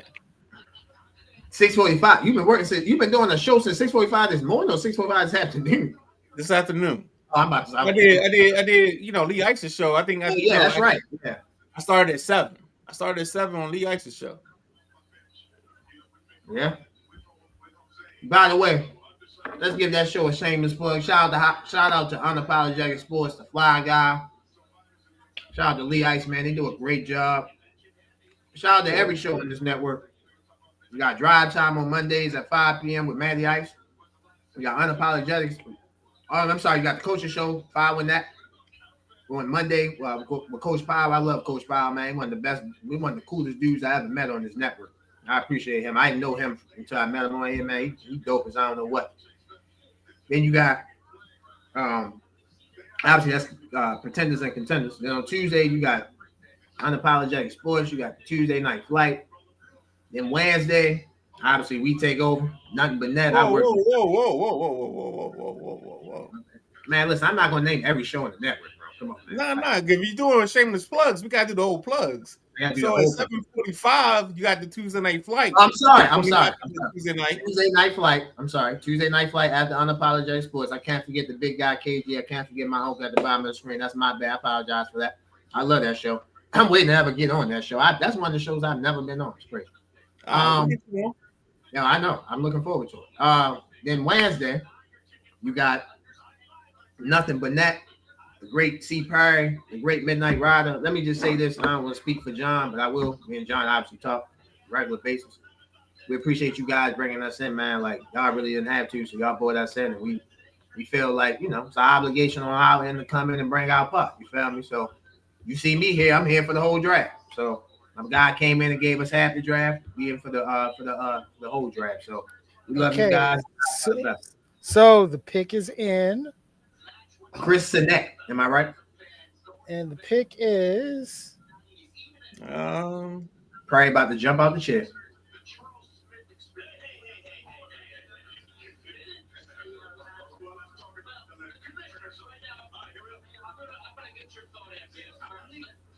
Who the pick? You want to wait for Adam Silver?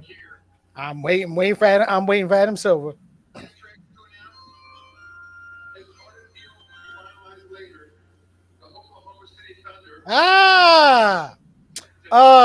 Wait a minute. I gotta give my man Ant some dap on this because he called it.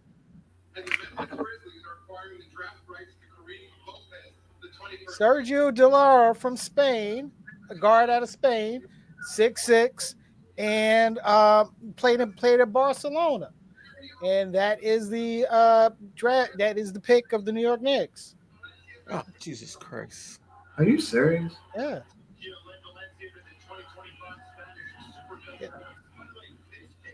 Yeah. I'll say this: I like if it's a stash pick, I'm cool with that. Because this is you guys don't want to go over your whatchamacallit. Exactly. Over a year or two. By that time, it makes sense. Yeah, exactly. Yo, and great call, my man. But yeah, it looks like from? Spain. Spain, right. Yeah. He's playing. He played in Spain. He was the best young player in the Spanish league. This is a pick that makes sense. All right, stash picks always make sense after a championship win. A pick like this makes perfect sense. Perfect. I can't knock it because they won the championship, so I would be foolish to knock it. But I'll say this: Chris Sinek Jr. in my opinion, would be a better fit. And I'm sorry, I thought Isaiah Evans would have been perfect for this thing. Perfect.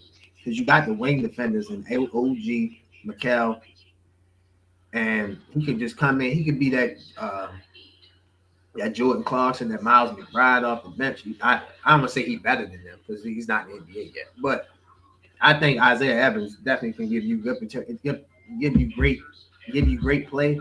And think about this. He played in college with the team he played with I think he played with Cooper Flag and played with Cam Booth. Mm-hmm. And listen, can you imagine him with Jalen Brunson and Cat? He's gonna get so many more wide open jump shots because you got to double them and keep your eyes and attention out on them. So I'm not gonna knock the pick from Spain, but I just thought it was better. Better fit. But look, all this did was automatically tell me that any pick in this draft for the New York Knicks was never going to hit the court. In the next 2 years. Exactly. Not going to hit the court. Yeah, but why not? Because they're strapped against they're close to the second apron, and the second apron is so punitive that you don't want to touch the second apron if you can. Exactly. No. And you're trying to do your best to run it back as much as you can without hitting that second apron. But you have to pay him. So he's on the roster. So if he's on the roster, I'm not even saying like you got to play him in the playoffs. I'm not saying that. All right. So I believe in stash and play. I got that. I understand that concept. I got you on that. But if he can help the team next year, play him. Like, what are we stashing him for? If he can help, play him.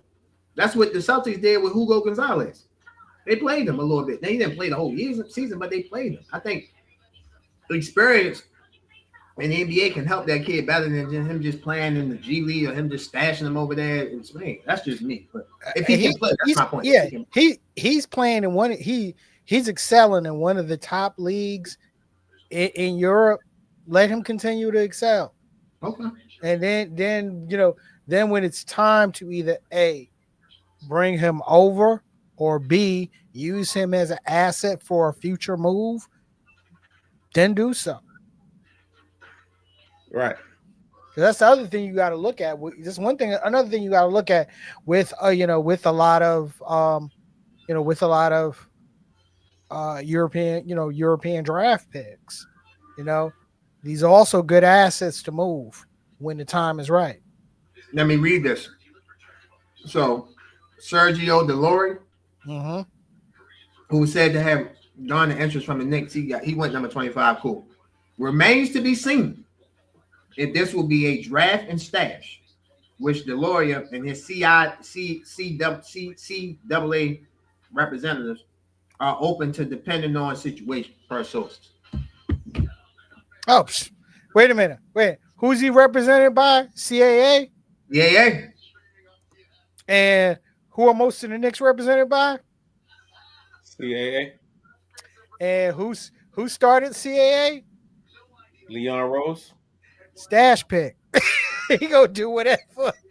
He gonna do whatever they tell him to do.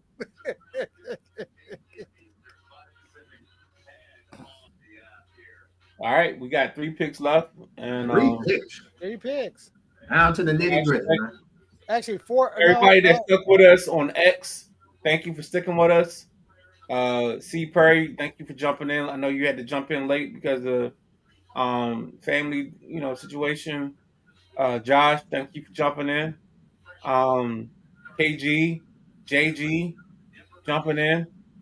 I don't want to thank myself, but You Go should ahead and thank thank y'all. yourself. Go ahead, man. Go ahead and thank Yeah, yourself. man. Thank yourself. Without you, man. Without y'all two, man. None of this is put together. So y'all should give y'all some, man. Listen, y'all should give yourself a hand clap for a well put together show. Like show going by good. Only thing we missing, obviously, I've been bitching and complaining about. I wish we had some trades. You found me other than picks with yeah. trade Murphy. Well, maybe we get that tomorrow. Maybe,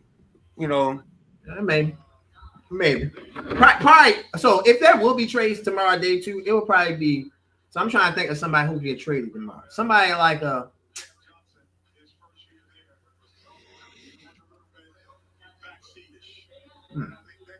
question. I asked it myself, but that's good. I'm trying to think who can get traded tomorrow. God damn, what else? Guys, I'm not gonna lie. I'm surprised that Cole Pete has dropped. Well, let's see. The Denver Nuggets pick is in. Let's see if they pick Cole Pete. But I'm surprised he's dropped this low in the first round. Yes, come on.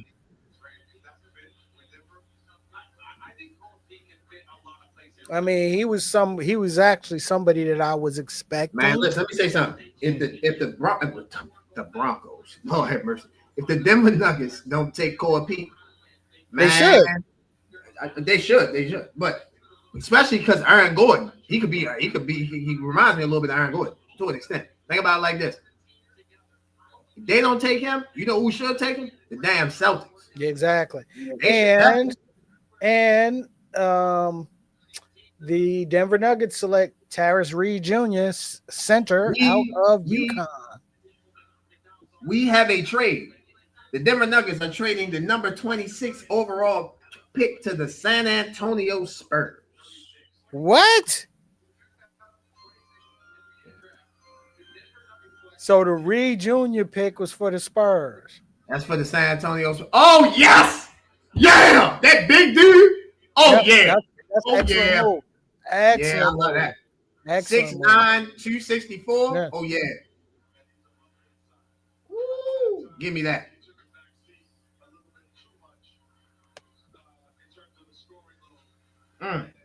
Tyrus Reed Jr. I like that. Yeah, that pick going to the Spurs. He can reap. Yeah, that is a great move for them. What's the UConn kids? Yeah, what's the full details on that? I'm trying to get that. Let me get that. All right, so now we at 27. So the 26 pick was the Spurs. So the Spurs had 2 first-round picks in this draft. So I'm gonna leave it at Nuggets until it's official, of course.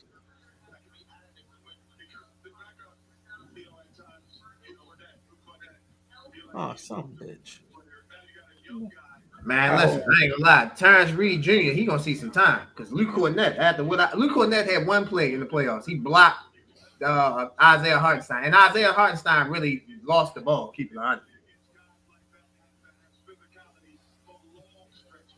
So Midnight KG, I'm not sure if this is a correct comparison in turn of the way he plays basketball. Boozer kind of reminds me of a more athletic Zach Randolph. Actually, that's where I thought KG was going early on in the draft. Let's get through Anthony's comments, fellas. Can you see my Heat packing the second round pick this year and the conditional second that becomes a first to move up in the first round to try and get a point guard that they need? No, No, no. The I Heat. don't think Listen, so. let me see that. Can you put that person back up again? What's it? Okay, Anthony. Listen, I've seen you a couple times on the show, bro. Let me say this. I know you celebrating right now. Congratulations. When you guys get Giannis, that's obviously a hell of a move. You got a top 5 player in the league. Now, the problem that the Heat got, what they gonna do with Norman Powell? Norman Powell probably won't re-sign. You got your front court together with Bam and Giannis. All right, here we go. So let me get the details on the Spurs. The Spurs received Terrence Reed Jr. The Nuggets received the 35th pick and 2 future second-round picks from the Spurs. So the Nuggets get the 35th pick in the draft. Now, for me, with the Heat, I think the Heat are 2 years away from being a true contender. Well, I'm not championship contender.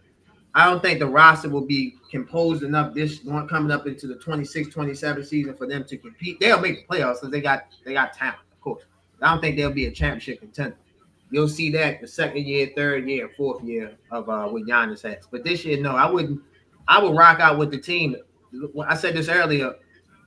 The Heat, Pat Riley, Eric Spoelstra, the Heat have the ability. We've seen them of developing players, the Max Stroops, the Gabe Vincents, the Duncan Robinsons, the Tyler Heroes. So we know that they can develop players like that and build them up, whether you're a first round pick or you go undrafted. So the Heat will be fine, man. They'll be fine. I expect Giannis to win a championship in Miami at some point in time before he leaves Miami. I'm glad you got hope. Yeah, I was going to say the same thing. Yeah, no, I mean, listen, it ain't about hope. It's just understanding Pat Riley going to put you in that position. Jimmy Butler made the finals with Pat Riley. Like, that's what I'm saying. Like, I'm not taking nothing away from Jimmy Butler. He's a good player. He's a very good player. He's not Giannis. He's not LeBron. He ain't Shaq.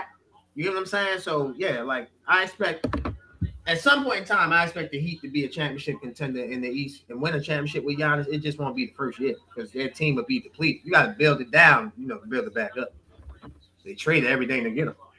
Boston Celtics pick is in. Let's see where they pick at number 27.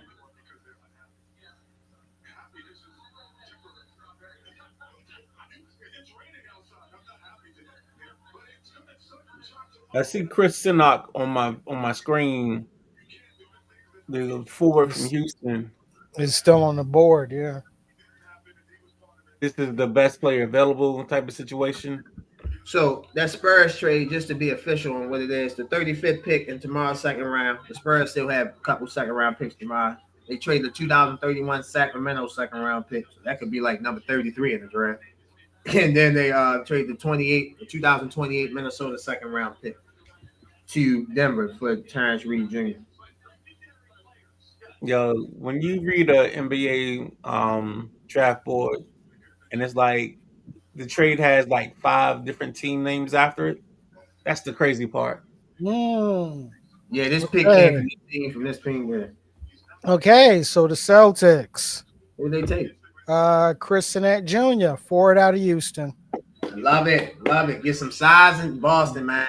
Listen, I wanted the Celtics to trade for Giannis Antetokounmpo. Obviously, they did not. We understand that. Joe Mazzulla, this is word to the wise. I know you just won the Coach of the Year. I know you're a championship head coach, sir. If like every time you come down the court, if you just tell your players to shoot the smartest shot and not just shoot threes, you fuck around, probably have 2 or 3 championships, bro. Every shot, you don't have to shoot a 3 every time. Like this ain't Moneyball. Like, oh, okay, that's it. No, you don't need to rush. You can take your time. You feel me? Take your time, young man. Take your time. Like you can take your time and get the right shot. Say it again. I said that's what Mama used to say. Mama used Take to say, your time, take young your man. time, young man. Exactly. Take your time. You feel me? Take your time. Don't be out here rushing. That's how you go out here and you start doing stuff you shouldn't be doing all willy-nilly. You feel me? Mhm. Handle your business and do what you're supposed to do. Come on, man. Like, stop rushing stuff, man. Like, stop shooting threes every 5 seconds, boss. And that's why your ass lost to Philadelphia in the first. You are 3-1 and lost because you couldn't make a three. Yep. So Couldn't live your life. yeah. No, they live their life. Guess what? It's an old expression in the NBA. You live by the three, you die by the three. That's why it's a tombstone. That's why we had a funeral service in Boston Garden the following Monday after that Sunday game that was on NBC, Game 7 of the first round. That's why he had the funeral. That's why we wore all black. You see, Midnight got us all black on. Midnight got his good tuxedo on to put the damn Boston Celtics to bed. Come on, man. They should be ashamed of themselves. Hey man, any drive, baby. Any drive. We going tuxedo style, baby. Tuxedo, baby. I didn't even adjust my top. You know, my top been off all night. I'm gonna sorry. wear mine. Okay, I'm gonna wear mine next year. Okay, so the pick that's currently up is Minnesota picking for the Brooklyn Nets. This is the pick that was a part of the Julius Randle trade. Yes, it was the giveaway of Julius Randle. No, they was just like, yeah. I ain't seen people give away something like that since the Indians gave the Native Americans, since the Indians gave us that land. You feel me? Just here, go take it. Here, take the land. You can have it. I ain't seen nothing like that since. Never mind. Oh. I'm not gonna be Josh.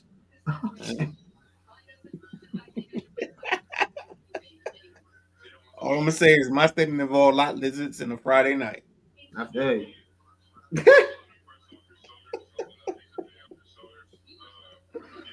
Man. Oh. My bad, C-Pratt. Nah, you good. We good. Be honest. It's gonna be look, I'm gonna be honest with you, man. It's gonna be weird seeing Jules in that Nets jersey next season. It won't be when after the Knicks whipping their ass. It won't be difficult at all. Watch that. Be like watching the Nets and the Knicks play this season and ass whooping. That's what it's gonna be. The Nets gonna get better though. They are. They together. They gonna get better. No, it was a good look. I mean, look. No, I mean, getting Brown Jr. I thought that was that was excellent. He went before Darius Acuff and the other guy. I'm not surprised though. To be honest with you, I am not surprised. Yeah, but don't you think Darius Acuff better than him? Darius, yeah, but I'll say this: for need wise, he fits. Either Brown Jr. or Acuff would have been great picks, for the Nets. When it comes to Acuff, I'm a little worried about where he's going. I get it. I'm real worried about him being drafted to that franchise. No, I get it. As you got a point to me, but I think this is a new regime in Sacramento. Your boy Steve Mills was there, so Scott Perry. I call him Steve Mills. Scott Perry. I called him Steve Mills on another show. Who the hell is Steve Mills? Steve Mills was the president of basketball operations for the Knicks prior to Leon Rose. I knew it was a Steve Mills. And the black dude with the gray hair. Yep. And he was also part of the Isaiah Thomas regime. So, all right. So the Wolves pick is pretty much out of town. Brooklyn trying to trade. Brooklyn trying to trade this.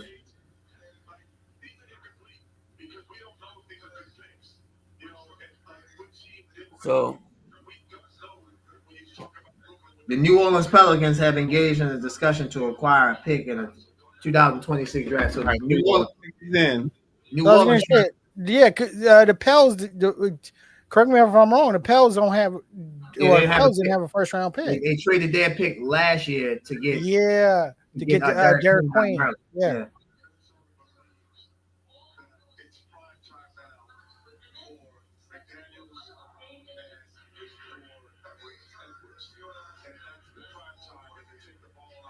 which I don't have a problem with actually, because no, I mean Derek Queen is worth that.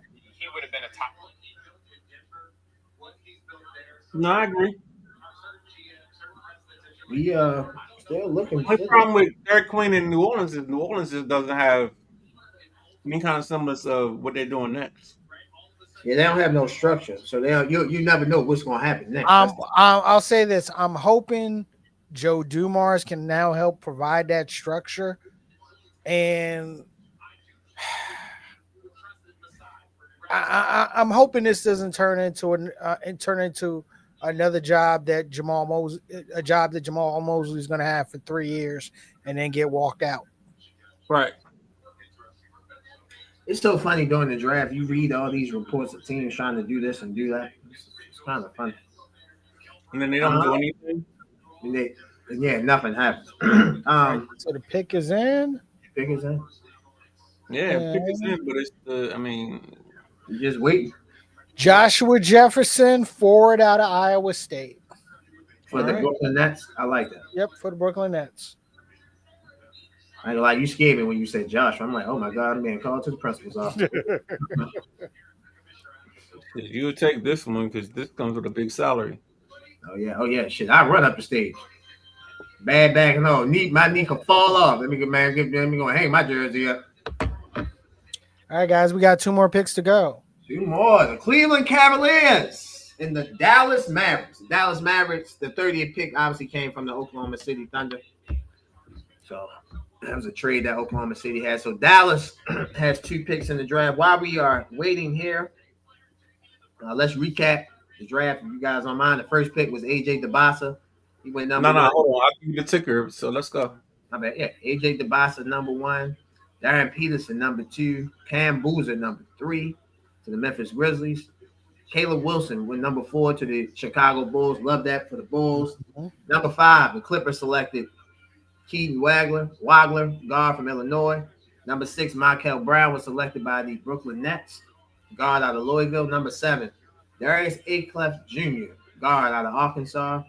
Number 8, Kingston Fleming got drafted by the Atlanta Hawks, guard out of Houston. Number 9, Montrezl Johnson Jr. He was drafted out of Michigan. He goes to the Dallas Mavericks. Number 10, Braden Burris, guard out of Arizona. Number 11, Yaxel Lindenberg. He got drafted by the Golden State Warriors out of Michigan. Number 12, the rich just keep on getting richer. Aiden Marr goes from the national champions to a team that won the NBA championship a season ago. That would be the Oklahoma City Thunder. Number 13, Nate Amit Jr. He was drafted by the Miami Heat. It was some trade that happened a couple of years ago that Miami player. I can't remember who that was. I'll have to figure that out for tomorrow's show. Nate Amit goes to the Milwaukee Bucks. Number 14, Haynes Stambach goes to the Charlotte Hornets. Number 15, Dalen Swain goes to the Chicago Bulls. Number 16, Bennett Stroups was drafted by Memphis, but got traded to the Oklahoma City Thunder. Number 17, my guy, Luka Okori, was traded to the Detroit Pistons. Number 18, Christian Anderson Jr. was drafted by the Charlotte Hornets. Number 19, Allen Graves, Toronto Raptors. Number 20, Spurs selected Jaden Quidetz. I know I'm pronouncing his name wrong. University of Kentucky. Number 21, the Memphis Grizzlies select Kareem Lopez. Number 22, the Philadelphia 76ers select LeBron Filon Jr. The Atlanta Hawks with the number 23 pick select Zuby Ejiofor from St. John's University. Number 24, the New York Knicks and the Lakers make a trade. The Lakers select Cam Carr. The Knicks select at number 25 Sergio Di Laravia. Deloria. Thank you, Deloria. Number 26, the Denver Nuggets. I keep wanting to call them the Denver Broncos so bad. The Denver Nuggets and the San Antonio Spurs made a trade. The Spurs drafted Terrence Reed Jr., center out of UConn. Number 27, the Boston Celtics get some size with Chris Sinnett Jr., forward out of Houston. Number 28, the Brooklyn Nets select Joshua Jefferson, forward out of Iowa State. Now we're down to the final two picks, where the number 29 pick belongs to the Cleveland Cavaliers, and number 30 pick belongs to the Dallas Mavericks. First pick of the second round will be held by the NBA champions, the New York Knicks. They pick 31. Memphis picks 32. Brooklyn 33. Sacramento 34. San Antonio 35. I think that pick goes to Denver. The Clippers 36. The Thunder pick 37. The Bulls 38. The Rockets 39. And the Boston Celtics pick at number 40.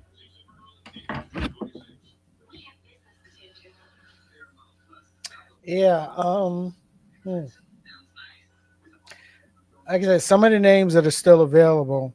Well, still, it's that one name, that's still available. That once again, I am surprised is still on the board. That being Cole Pete out of Arizona. We have a trade. Cleveland Cavaliers are trading the number 29 pick to the Sacramento Kings for the number 34 pick and a future second round pick. The Sacramento Kings, I hate when these reporters do this because it tells you. You talking about the drop it early on Twitter before? Yeah, your boy, ESPN. He doesn't have to do this anymore. He works on TV. You could just get on TV and say what happened. Is Shams doing that again? Yeah, Shams doing that. We're doing that this time. But yeah, the Cleveland Cavaliers are trading number 29 pick to the Sacramento Kings. The Sacramento Kings have their eye on a certain player that played in a Northeastern school. Just go ahead and say it because we had 29. Okay. The Sacramento Kings are interested in UConn's Alex Karaban at number 29. Okay.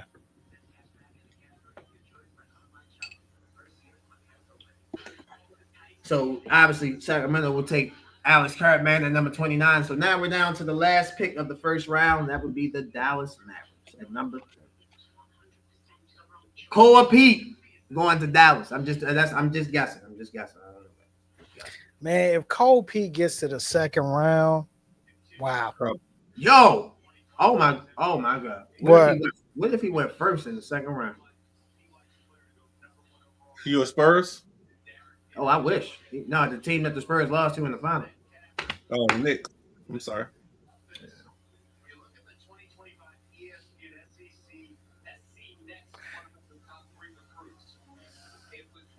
Oh man. All right, so let's see. Let me see who the Mavericks going to take. I want the Mavericks to take Cole Pete just so the Knicks don't get him. So the Knicks don't get him. And yep, Alex Karaban, forward UConn. Yeah, and watch and don't be surprised. I'll call it right now. Knicks will trade out of that 31 spot tomorrow. Man, I'm taking Cole Pete. I'm taking Pete. They should have traded out that spot. They just drafted that guy from Spain that took Cole Pete or take that. I'll take that. Look, I would rather see them take Cole Pete. Okay. However, I can see them still trading out of that spot. Right. Let me say this about Alex Karaban. Let me say this about Alex Karaban. He can stretch the floor. Let me just say this. I still have nightmares from a certain game that happened late March, early April. So he was in that game. So I know Alex Karaban very, very well. He can shoot the hell out the ball. He can space the floor. You look at Sacramento, you got Darius Acliff, you got Nick Clifford, you got Keegan Murray. You add this guy to that, well, they got some shooters on that. They got some snipers. So if they can find a big man, maybe they keep the big man that they have. Maybe they try to, get someone else. So I'm gonna convince you over time. I like what Sacramento did tonight. I like what they did. They might not be your number one winner, but when people mention winners, Sacramento should be in there. You get your point guard for the future, and you get a guy that can play in the NBA 10 to 15 years just because his ability to shoot. Like I said, I'm with with Sacramento, it's like I said, it's the spot. No, Okay, I got you. my We got issue, work it's the too. spot. Okay, that's it's a franchise that has to prove they can be consistent. And what I mean by consistent, I mean consistently smart. We have a trade, and this is the last trade of the night.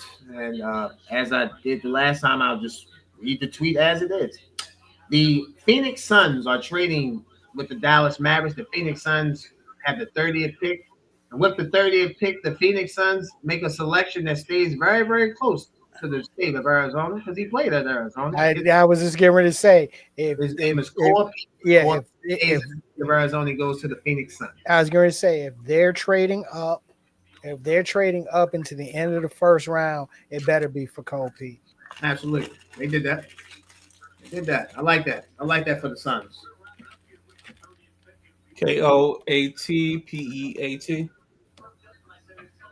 Uh, Cool. He's a forward from Arizona, right? Yep. yeah, PEAT. Yep. Yeah, forward from Arizona.